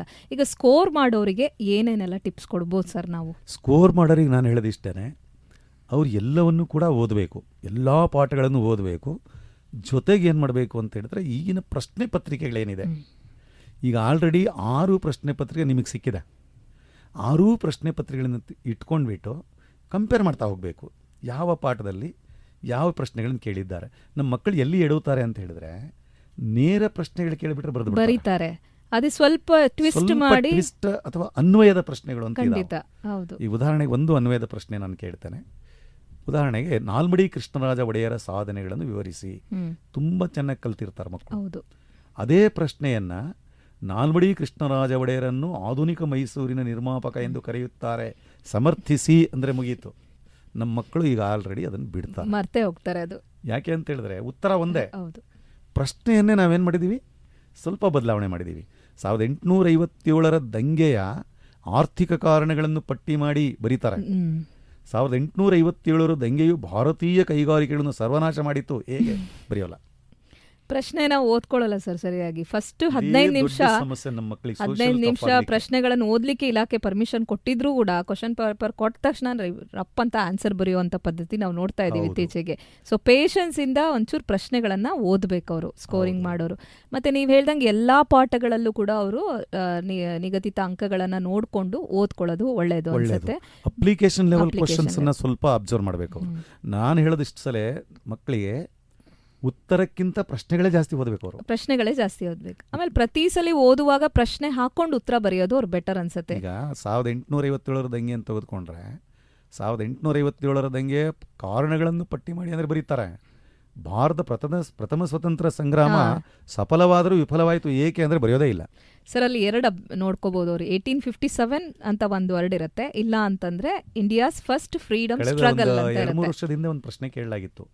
ಏನು ಅಂದ್ರೆ ಭಾರತದ ಪ್ರಥಮ ಸ್ವತಂತ್ರ ಸಂಗ್ರಾಮವು ಒಂದು ಬಾರಿ ಸಫಲವಾಯಿತು, ಆದರೂ ವಿಫಲವಾಯಿತು. ಏಕೆ? ಎಲ್ಲ ಹುಡುಗರು ಬಿಟ್ಟು ಬಂದರು. ಖಂಡಿತ ವಿ ಫೇಲ್ಡ್ ಆ್ಯಂಡ್ ವಿ ಸಕ್ಸಸ್ಡ್ ಅಂತ ಹೇಳಿ. ಯಾಕೆ ಅಂದರೆ ನೇರ ಪ್ರಶ್ನೆ ಆಗಿರಲಿಲ್ಲ ಅದು. ಮಕ್ಕಳಿಗೆ ಅದನ್ನೇ ಹೇಳೋದು ನಾನು, ಯಾವಾಗಲೂ ಕೂಡ ಪ್ರಶ್ನೆಗಳನ್ನು ಚೆನ್ನಾಗಿ ಓದಿ, ಅಪ್ಲಿಕೇಶನ್ ಲೆವೆಲ್ ಕ್ವಶನ್ ಚೆನ್ನಾಗಿ ಓದಿದರೆ ಉತ್ತರ ತಾನೇ ಬರುತ್ತೆ. ಅವ್ರು ಏನು ಮಾಡ್ತಾರೆ, ಯಾವುದೋ ಇವರು ವೇನಲ್ಲಿ ಪ್ರಾಕ್ಟೀಸ್ ಮಾಡಿರ್ತಾರೆ, ಆ ಪ್ರಶ್ನೆಯಲ್ಲಿ ಇಲ್ಲ ಅಂದರೆ ಆ ಪ್ರಶ್ನೆ ಬಿಟ್ಟು ಬಂದಿರ್ತಾರೆ. ಸರ್, ಹಿಂದೆ ಎಲ್ಲ ನಾವು ಕಳೆದ 10 ವರ್ಷದ ಕ್ವಶನ್ ಪೇಪರ್ಸ್ನ ಓದಿ ಅಂತ ಸಜೆಸ್ಟ್ ಮಾಡ್ತಿದ್ವಿ. ಬಟ್ ಈಗ ಉಳಿದಿರೋ ಸಮಯದಲ್ಲಿ ಅಷ್ಟೊಂದೆಲ್ಲ ನಮಗೆ ಅವರಿಗೆ ಟೈಮ್ ಕೊಡ್ಲಿಕ್ಕಾಗಲ್ಲ. ಈಗ ನಮಗೆ ಇಲಾಖೆಯಿಂದ ಕೊಟ್ಟಿರೋ 4 ಮಾಡೆಲ್ ಪೇಪರ್ಸ್ ಜೊತೆಗೆ 4 ಪ್ರಿಪ್ರೇಟ್ರಿ, ಅಂದರೆ 3 ಪ್ರಿಪ್ರೇಟ್ರಿ ಆಗ್ತಾ ಇದೆ. ಅವರು ಈ 7 ಪ್ರಶ್ನೆ ಪತ್ರಿಕೆಗಳನ್ನು ಒಂದು ಅಭ್ಯಾಸ ಮಾಡಿದ್ರೆ ಆರಾಮಾಗಿ 80 ತೆಗಿಬೋದಲ್ವಾ ಸರ್ ಅವರು? ಖಂಡಿತ ಮಾಡ್ಬೋದು. ಇನ್ನು ಮ್ಯಾಪಿನ ವಿಚಾರದಲ್ಲಿ ಹೋದರೆ ಮತ್ತೊಂದು ಸಮಸ್ಯೆ ಎದುರಾಗಿದೆ ಈಗ ಮಕ್ಕಳಿಗೆ. ಡೈರೆಕ್ಟ್ ಕೇಳಿದ್ರೆ ಬರೀತಾರೆ, ಇಂಡೈರೆಕ್ಟ್ ಆಗಿ ಕೇಳಬಹುದು ಮ್ಯಾಪ್. ಉದಾಹರಣೆಗೆ ಗೋವಿಂದ ಸಾಗರನೇ ಕೇಳಿರಲ್ಲ ಕೆಲವು ಮಕ್ಕಳು. ಅದು ಬಾಕ್ರಾನಂಗಲ್ ಅಣೆ ಕಟ್ಟೋದು, ಪಂಪ ಸಾಗರ. ಅಯ್ಯೋ ಕೆಲವು ಟೀಚರ್ಸ್ ಕೂಡ ನಾವು ತಪ್ಪು ಮಾಡ್ತೀವಿ ಒಂದೊಂದ್ಸಲ. ಈ ಆಲ್ಟರ್ನೇಟ್ ವರ್ಡ್ಸ್ ಅನ್ನು ಹೇಳ್ಕೊಡೋದೇ ಇಲ್ಲ. ಈಗ ಅರಬ್ಬಿ ಸಮುದ್ರದ ರಾಣಿ ಅಂತ ಯಾವುದನ್ನು ಕರೀತಾರೆ. ಉದಾಹರಣೆಗೆ ಭಾರತದ ಚಹಾ ಬಂದರು ಯಾವುದು, ಟೀ ಪೋರ್ಟ್, ಕರ್ನಾಟಕದ ಗೇಟ್ವೇ ಆಫ್ ಕರ್ನಾಟಕ ಯಾವುದು. ಸೊ ಅದಕ್ಕೆ ಪ್ರತಿ ಸ್ಥಳದಲ್ಲೂ ಇರುವಂತ ಅಡಿಷನಲ್ ನೇಮ್ಸ್ ಗಳನ್ನ ಅವ್ರು ಲಿಸ್ಟ್ ಮಾಡ್ಕೋಬೇಕು. ಅದನ್ನ ಆಲ್ರೆಡಿ ನಾವು ನೋಡಿದೀವಿ. ಈಗ ನೀವು ಹೇಳ್ದಂಗೆ ಅಂತಾರಾಷ್ಟ್ರೀಯ ವಿಮಾನ ನಿಲ್ದಾಣಗಳಲ್ಲೂ ಈ ಸಮಸ್ಯೆ ಬರುತ್ತೆ ಮಕ್ಕಳಿಗೆ. ಈಗ ಛತ್ರಪತಿ ಶಿವಾಜಿ ಅಂತಾರಾಷ್ಟ್ರೀಯ ವಿಮಾನ ನಿಲ್ದಾಣ ಅಂತ ಕೇಳ್ಬಿಡ್ತಾರೆ, ಅದು ಎಲ್ಲಿದೆ ಅಂತ ಅವರಿಗೆ ಗೊತ್ತಿರೋದಿಲ್ಲ. ಹಾಗೆ ನೇಮ್ಸ್ ಗೊತ್ತಿರಲ್ಲ. ಹಾಗೆ ಇದನ್ನು ಕೂಡ ನಾವು ಈಗ ಭಾರತದ ಮ್ಯಾಂಚೆಸ್ಟರ್ ಅಂತ ಕೇಳಿದ್ರೆ ಗೊತ್ತಾಗಲ್ಲ, ಈಗ ಮುಂಬೈ ಅಂತ ಬರಿಬೇಕಂತಾನೆ ಗೊತ್ತಾಗಲ್ಲ ಅವರಿಗೆ. ಸೊ ಪ್ಲೇಸು ಅದರಲ್ಲಿರುವಂತ ಅಡಿಷನಲ್ ನೇಮ್ಸ್ಗಳು ಅಂತ ಹೇಳಿ ಅದು ಎರಡೂನು ವಿಶೇಷತೆ. ನಾಡಪ್ರಭು ಕೆಂಪೇಗೌಡ ವಿಮಾನ ನಿಲ್ದಾಣ, ಅದು ಬೆಂಗಳೂರು. ಹೌದು. ಈ ರೀತಿನಲ್ಲಿ ಮಕ್ಕಳಿಗೆ ಒಂದಿಷ್ಟು ನಾವು ಆಲ್ಟರ್ನೇಟ್ ವರ್ಡ್ಸ್ ಅನ್ನು ಕೂಡ ಗಮನಕ್ಕೆ ತರಬೇಕು. ತಂದಾಗ ಮಕ್ಕಳು ಈಸಿಯಾಗಿ ಬರೀಲಿಕ್ಕೆ ಸಾಧ್ಯ ಇದೆ. ಈಗ ಹೆಚ್ಚು ಸ್ಕೋರ್ ಮಾಡೋ ಮಕ್ಕಳು ನೀವು ಹೇಳಿದಾಗೆ ಎಲ್ಲವನ್ನೂ ಓದಬೇಕು, ಎಲ್ಲವನ್ನೂ ಟ್ರೈ ಮಾಡಬೇಕು. ಆಮೇಲೆ ನನ್ನ ಸಜೆಷನ್ ಏನು ಅಂದರೆ ಬರೆದು ಪ್ರಾಕ್ಟೀಸ್ ಮಾಡಬೇಕು. ಹೌದು ಸರ್, ನಾವು 3R ರೂಲ್ ಅಂತ ಹೇಳ್ಕೊಟ್ಬಿಡೋಣ ಸರ್. 3R ಅಂದರೆ ಈಗ ಇರೋ ಸಮಯದಲ್ಲಿ 1 R ಫಾರ್ ರೀಡಿಂಗ್. ಮೊದಲನೇ ಸಲ ಅವರು ಪಾಯಿಂಟನ್ನು ರೀಡ್ ಮಾಡಬೇಕು, ಕರೆಕ್ಟಾಗಿ ಓದಬೇಕು, ಮನದಟ್ಟು ಮಾಡ್ಕೋಬೇಕು. ಸೆಕೆಂಡ್ R ನಾವು ರೈಟಿಂಗ್ ಅಂತ ತಗೊಳ್ಳೋಣ. ಅದು ಪ್ರೊನೌನ್ಸಿಯೇಷನ್ ಇಟ್ ಕಮ್ಸ್ R ಆಗಿರೋದ್ರಿಂದ ಸೊ ನಾವು ಅದನ್ನ ರೈಟಿಂಗ್ ಅಂತ ತಗೊಂಡ್ರೆ ಸೊ ಅದು ಏನು ಓದಿರ್ತಾರೆ ಅದ್ರಲ್ಲಿ ಹೈಲೈಟ್ಸ್ ಬರೀಲಿ ಸಾಕು. ಯಾಕಂದರೆ ಸೋಷಲ್ ಓದುವಾಗ ಅವರಿಗೆ ಕಾಮನ್ ಆಗಿ ಎಷ್ಟು ಬರಿಬೇಕಾ ಮ್ಯಾಮ್ ಅಂತ ಕೇಳ್ತಾರೆ. ಸೊ ಈಸಿ ಅದರಲ್ಲಿ ಹೈಲೈಟ್ಸ್ ಏನಿರುತ್ತೆ ಆ ಪಾಯಿಂಟ್ಸ್ನ ನಮಗೆ ಏನು ಬೇಕೋ ಅದನ್ನ ಅವರು ಬರ್ಕೊಳ್ಬೋದಂಗೆ. ಆಮೇಲೆ ರೀಕಾಲ್, ರಿವೈಸ್ ಎರಡೂ ನಾನು ಹೇಳೋದು. ಯಾಕೆಂದರೆ ಸೋಷಲಲ್ಲಿ ಅವರು ರೀಕಾಲ್ ಮಾಡ್ಕೊಳ್ಳೇಬೇಕು ಎವ್ರಿ ಡೇ. ನಾನು ಆಲ್ಟರ್ನೇಟ್ ಮೆಥಡ್ ಹೇಳ್ತೀನಿ ಸರ್. ಯೂಶಲಿ 1, 3, 5, 7 ಅನ್ನೋದು ಒಂದನೇ ದಿನ ಓದಿದ್ದನ್ನ ಮತ್ತೆ 3ನೇ ದಿನ ಅವ್ರು ಒಂದು ಪೇಜ್ ಟರ್ನ್ ಮಾಡಲಿ, ಮತ್ತೆ 5ನೇ ದಿನ ಅದನ್ನು ನೋಡಲಿ, ಮತ್ತೆ 7ನೇ ದಿನ ಅದನ್ನು ನೋಡಲಿ. ಸೊ ದಟ್ ಅದು ಮೈಂಡಲ್ಲಿ ಫಿಕ್ಸ್ ಆಗುತ್ತೆ. ಸೋಷಲ್ ಅಂತ ಬಂದಾಗ ಅವ್ರಿಗೆ ರಿಪೀಟ್, ರೀಕಾಲ್, ರಿವಿಷನ್ ಬೇಕೇ ಬೇಕಾಗುತ್ತೆ. ಪದೇ ಬರೆಯೋದ್ರಿಂದ ತುಂಬಾ ಚೆನ್ನಾಗಿ ಮೈಂಡಲ್ಲಿ ಉಳಿಯುತ್ತೆ. ಸೊ ಅದನ್ನ ಅವ್ರು ಮಾಡ್ಕೊಂಡ್ರೆ, ಒಬ್ಬ ವ್ಯಕ್ತಿನ ಒಂದ್ಸಲ ನೋಡೋದಕ್ಕಿಂತ ಮತ್ತೆ 10 ಸಲ ನೋಡಿದ್ರೆ ಆ ವ್ಯಕ್ತಿ ಚೆನ್ನಾಗಿ ನೆನಪಿರ್ತಾನೆ. ಹಾಗೆ ಪಿಕ್ಚರೈಸ್ ಮಾಡ್ಕೊಂಡ್ರೆ ಸಮಾಜದಲ್ಲಿ ಈಸಿ. ಈಗ ಅವ್ರಿಗೆ ಇಷ್ಟವಾಗಿರೋ ಯಾವುದೋ ಒಂದು ಸೀನ್, ಕಾಂತಾರ ಸಿನಿಮಾದ ಈಸಿಯಾಗಿ ನೆನ್ಪಿಟ್ಕೊಳ್ತಾರೆ. ಸೋಷಲಲ್ಲಿ ನಾವು ಸಿನಿಮಾ ಮೂಲಕ ಹೇಳ್ಕೊಡಕ್ ಆಗಲ್ಲ, ಆದ್ರೆ ಅವರು ಇಮ್ಯಾಜಿನೇಷನ್ ಮಾಡ್ಕೊಂಡು ಓದ್ಬೋದು. ಸಂಗೊಳ್ಳಿ ರಾಯಣ್ಣ, ದೋಂಡಿಯ ವಾಗ್, ಕಿತ್ತೂರು ಚೆನ್ನಮ್ಮ. ಸೊ ದಟ್ ಅವ್ರು ಇಮ್ಯಾಜಿನೇಷನ್ ಮಾಡಿಕೊಂಡು ಮೈಂಡ್ ಮ್ಯಾಪ್ ಮಾಡಿಕೊಂಡ್ರೆ ಈಸಿಯಾಗಿ ಔಟ್ ಆಫ್ ಔಟ್ ತೆಗಿಬಹುದು ಅಂತ ನನ್ನದೊಂದು ಸಲಹೆ. ಮಾಡಬಹುದು. ಅದು ಸಲಹೆ ಏನು ಅಂದ್ರೆ ಚೆನ್ನಾಗಿ ಬರಿಬೇಕು ಅಷ್ಟೇ. ಓದಿದ್ದನ್ನ ಬರಿಬೇಕು, ಬರೆದಿದ್ದನ್ನ ಮನನ ಮಾಡ್ಕೊಳ್ಬೇಕು. ಸರ್, ಒಂದು ಲಾಸ್ಟ್ ಪ್ರೆಸೆಂಟೇಷನ್ ಬಗ್ಗೆ ಹೇಳಿ ಸರ್. ಆನ್ಸರ್ಸ್ ಹೇಗೆ ಪ್ರೆಸೆಂಟ್ ಮಾಡಬೇಕು ಅವರು, ನೀಟ್ನೆಸ್ ಬಗ್ಗೆ ಹೇಳೋದಾದ್ರೆ ಮಕ್ಕಳು ಬರೆಯುವಾಗ ಎಲ್ಲೂ ಕೂಡ ಚಿತ್ತು ಕಾಟನ್ನ ಮಾಡಬಾರ್ದು. ಎಷ್ಟು ಬರುತ್ತೋ ಅಷ್ಟನ್ನೂ ಕೂಡ ನೀಟಾಗಿ ಬರ್ಕೊಂಡು ಹೋಗ್ಬೇಕು. ನಮ್ಮ ಮಕ್ಕಳು ಮಾಡೋ ಸಣ್ಣ ಕೆಲಸ ಏನು ಅಂದರೆ ನಂಬರ್ ಹಾಕಕ್ಕೆ ಬಿಟ್ಟಿರ್ತಾರೆ. ಖಂಡಿತ ನಂಬರ್ ಹಾಕೋದು ಬಿಡೋದು, ನಂಬರ್ ಹಾಕೋದು, ಅದು ಮಾಡಬಾರ್ದು. ಕ್ವಶನ್ ನಂಬರನ್ನು ಆದಷ್ಟು ಚೆನ್ನಾಗಿ ಗೊತ್ತಾಗಂಗೆ ಬರಿಬೇಕು. 1. 2ನೇದು ಬರೆದಿದ್ದನ್ನು ಮೌಲ್ಯಮಾಪಕರು ಓದೋ ಹಾಗೆ ಬರಿಬೇಕು. ಹೌದು. 3ನೇದು ನೀಟ್ನೆಸ್, ಕಾಟ್ ಹೊಡಿಬಾರ್ದು ಎಲ್ಲೂ ಕೂಡ. ಎಷ್ಟು ಬರುತ್ತೋ ಅಷ್ಟನ್ನು ಅಚ್ಚುಕಟ್ಟಾಗಿ ಅವರು ಪ್ರಶ್ನೆ ಪತ್ರಿಕೆಯಲ್ಲಿ ಬರಿಬೇಕು. ಸಾಕಷ್ಟು ಸಮಯ ಇರುತ್ತೆ. ನಮ್ಮ ಮಕ್ಕಳು ಏನು ಮಾಡ್ತಾರೆ ಅಂದರೆ ಕೊಟ್ಟ ತಕ್ಷಣ ಬರೆಯೋದು 1 ಗಂಟೆಲಿ ಬರೆದು ಮುಗಿಸ್ಕೊಂಡು ಕೂತಿರ್ತಾರೆ. ಖಂಡಿತ ಸರ್, 1 ಗಂಟೆಲಿ ಬರ್ದು ಸುಮ್ಮನೆ ಕುತ್ಕೊಳ್ತಾರೆ. ಅದ್ರ ಬಗ್ಲು 2 ಸಲ 3 ಸಲ ಆನ್ಸರ್ ಚೆಕ್ ಮಾಡ್ಕೊಳ್ಳಿ. ಇಂಪಾರ್ಟೆಂಟ್ ಆನ್ಸರ್ನ ಒಂದು ಪೆನ್ಸಿಲಲ್ಲಿ ಅಂಡರ್ಲೈನ್ ಮಾಡಲಿ. ಈಗ ಯಾವುದೋ ಒಂದು ಸುಭಾಷ್ ಚಂದ್ರ ಬೋಸ್ ಕೇಳಿದ್ರೆ ಅಲ್ಲಿ ಡೆಲ್ಲಿ ಚಲೋ ಅನ್ನೋದು ಬರುತ್ತೆ. ಆಮೇಲೆ ಅವರ statement give me a blood I shall give you freedom, ಅದೆಲ್ಲ ಅವ್ರು ಅಂಡರ್ಲೈನ್ ಮಾಡಬಹುದು. ಮ್ಯಾಪ್ ಬರೆಯೋ ಅಗತ್ಯ ಇಲ್ಲ, ಮ್ಯಾಪ್ ಮಂಡಳಿಯಿಂದನೇ ಸಪ್ಲೈ ಆಗೋದ್ರಿಂದ ಮ್ಯಾಪ್ ಬರೆಯುವಂಥ ಇದು ಇಲ್ಲ, ಪರಿಪಾಠ ಇಲ್ಲ ಮಕ್ಕಳಿಗೆ. ಹೌದು. ಸೊ ನನ್ನ ಕೊನೆಯ ಸಲಹೆ ಏನು ಅಂದರೆ, ಬರೆಯುವಾಗ ಮೊದಲು ನಿಮ್ಮ ನೋಂದಣಿ ಸಂಖ್ಯೆಯನ್ನು ಸ್ಪಷ್ಟವಾಗಿ ಬರೀರಿ. ಅಲ್ಲೇ ಅವ್ರು ಎಡವಟ್ಟು ಮಾಡ್ಕೊಂಡ್ಬಿಟ್ರೆ ನೋಂದಣಿ ಸಂಖ್ಯೆ ಇಲ್ಲದೆ ಏನು ಬರೋದ್ರು ಕೂಡ ನಡೆಯೋದಿಲ್ಲ. ಜೊತೆಗೆ ಪ್ರತಿ ಪಾಠದ ಪ್ರತಿ ಪ್ರಶ್ನೆಗಳ ಕ್ರಮ ಸಂಖ್ಯೆ ಮತ್ತು ಮೊದಲ ಏನು ಸಂಖ್ಯೆ ಮೇನ್ ಕ್ವೆಶ್ಚನ್ ಪ್ರಮುಖ ಸಂಖ್ಯೆ ಮತ್ತು ಪ್ರಶ್ನೆ ಪತ್ರಿಕೆ ಸಂಖ್ಯೆ, ಅಲ್ಲಿ ಮತ್ತೊಂದು ಸಣ್ಣ ತಪ್ಪು ಮಾಡ್ತಾರೆ. 2ನೇ ಹಂತಕ್ಕೆ ಬಂದ ತಕ್ಷಣ ಮತ್ತೆ 1ರಿಂದ ಹಾಕ್ತಾರೆ. ಹೌದು. ನಮ್ಮ ಪ್ರಶ್ನೆ ಪತ್ರಿಕೆಯಲ್ಲಿ 1ರಿಂದ 38 ಸೀರಿಯಲ್ ನಂಬರ್ ಇರುತ್ತೆ. ಆಮೇಲೆ ಎಷ್ಟು ಸುಮಾರು 5 ವಿಭಾಗಗಳಿರುತ್ತೆ. 1ರಿಂದ 5 ವಿಭಾಗದವರೆಗೂ ಕೂಡ ಒಂದೇ ಸೀರಿಯಲ್, 1ರಿಂದ 38ವರೆಗೂ ಸೀರಿಯಲ್ ಇರುತ್ತೆ. ಎಲ್ಲೂ ಕೂಡ ಮತ್ತೆ 1 ರಿಪೀಟ್ ಆಗೋಲ್ಲ. ಹಾಗಾಗಿ ಮಕ್ಕಳಲ್ಲಿ ಕೂಡ ತಪ್ಪು ಮಾಡ್ತಾರೆ. ಅದನ್ನು ತಪ್ಪು ಮಾಡಬಾರ್ದು. 1ನೇ ಸೀರಿಯಲ್ ನಂಬರಿಂದ 1ನೇ ಮೇನ್ ಕ್ವಶನಿಂದ ಪ್ರಾರಂಭವಾದರೆ ಕೊನೆಯ ಕ್ವಶನ್ ನಮ್ಮದು 38ಕ್ಕೆ ಎಂಡ್ ಆಗುತ್ತೆ. ಹಾಗಾಗಿ ಮಕ್ಕಳೇ ಇಲ್ಲೂ ಕೂಡ ಒಂದಿಷ್ಟು ಗಮನಿಸಬೇಕು ಅಂತ ಹೇಳ್ತಾ ಇದ್ದೀನಿ ನಾನು. ಸರ್, ಎಲ್ಲ ಪ್ರಶ್ನೆಗಳು ಅವ್ರಿಗೆ ಏನು ಬರುತ್ತೋ ಅವ್ರು ಅಟೆಂಡ್ ಮಾಡಿಬಿಟ್ರೆ ಅರ್ಧ ಗೆದ್ದಂಗೆ ಸರ್. ಸೊ ಯಾವ ಪ್ರಶ್ನೆನೂ ಬಿಟ್ಟು ಬರಬೇಡಿ ವಿದ್ಯಾರ್ಥಿಗಳೇ. ಹಾಗೆ ಎಲ್ಲ ಪ್ರಶ್ನೆಗಳು ಕಾನ್ಫಿಡೆನ್ಸಿಂದ ಉತ್ತರ ಬರೀರಿ. ಮತ್ತು ಏನಾದರೂ ನಿಮಗೆ ಡೌಟ್ಗಳು ಬಂತು ಅಂದರೆ ನಮ್ಮ ಫೋನ್ ನಂಬರ್ನ ನಾವಿಲ್ಲಿ ಹೇಳಿರ್ತೀವಿ, ನೋಟ್ ಮಾಡ್ಕೊಳ್ಳಿ. ಖಂಡಿತವಾಗ್ಲೂ ಎನಿ ಟೈಮ್ ನೀವು ವಾಟ್ಸಪ್ ಮುಖಾಂತರ ಆಗಲಿ ಅಥವಾ ಕಾಲ್ ಮುಖಾಂತರ ಆಗಲಿ ನಮ್ಮನ್ನು ನೀವು ಸಂಪರ್ಕ ಮಾಡ್ಬೋದು. ಸರ್, ನಿಮ್ಮ ಫೋನ್ ನಂಬರ್? ನನ್ನ ಫೋನ್ ಸಂಖ್ಯೆ 9449552593. ಯಾವಾಗ ಬೇಕಾದರೂ ಕೇಳಿ. ರಾತ್ರಿ ನಿದ್ದೆ ಹೊತ್ತಲ್ಲೂ ಕೂಡ ನಾನು ಹೇಳೋವಂಥ ಸಾಧ್ಯತೆ ಇದೆ. ದಯಮಾಡಿ ಇಲ್ಲ ನೀವೊಂದು ಪ್ರಶ್ನೆಯನ್ನು ಬರೆದು ನಾನು ವಾಟ್ಸಾಪಿಗೆ ಹಾಕಿ ನಾನು ಖಂಡಿತ. ಇನ್ನೊಂದು phone number 9035092318. I repeat 9035092318. So ಎಲ್ಲ ವಿದ್ಯಾರ್ಥಿಗಳಿಗೆ ಸೋಷಲ್ ಸೈನ್ಸ್ ಅನ್ನೋ ಪ್ರಶ್ನೆ ಪತ್ರಿಕೆ ಅತ್ಯಂತ ಸುಲಭವಾಗಿರುತ್ತೆ. ಕಾನ್ಫಿಡೆಂಟ್ ಆಗಿ ಉತ್ತರ ಬರೀರಿ ಅಂತ ಹಾರೈಸ್ತೀವಿ. ಶುಭವಾಗಲಿ ಮಕ್ಕಳೇ. ಸರಳವಾದ ಪ್ರಶ್ನೆ ಪತ್ರಿಕೆ ಬರಲಿ ಅನ್ನೋದೇ ನಮ್ಮ ಉದ್ದೇಶ, ಆಶಯ ಕೂಡ. ಖಂಡಿತ. ಓಕೆ. ಇದುವರೆಗೂ SSLC ಪಾಠವನ್ನು ಆಲಿಸಿದಿರಿ. ರೇಡಿಯೋ ಶಿವಮೊಗ್ಗ ಮತ್ತು ಶಾಲಾ ಶಿಕ್ಷಣ ಇಲಾಖೆ ಸಹಯೋಗದಲ್ಲಿ ಇದು ರೂಪಿತವಾಗಿತ್ತು.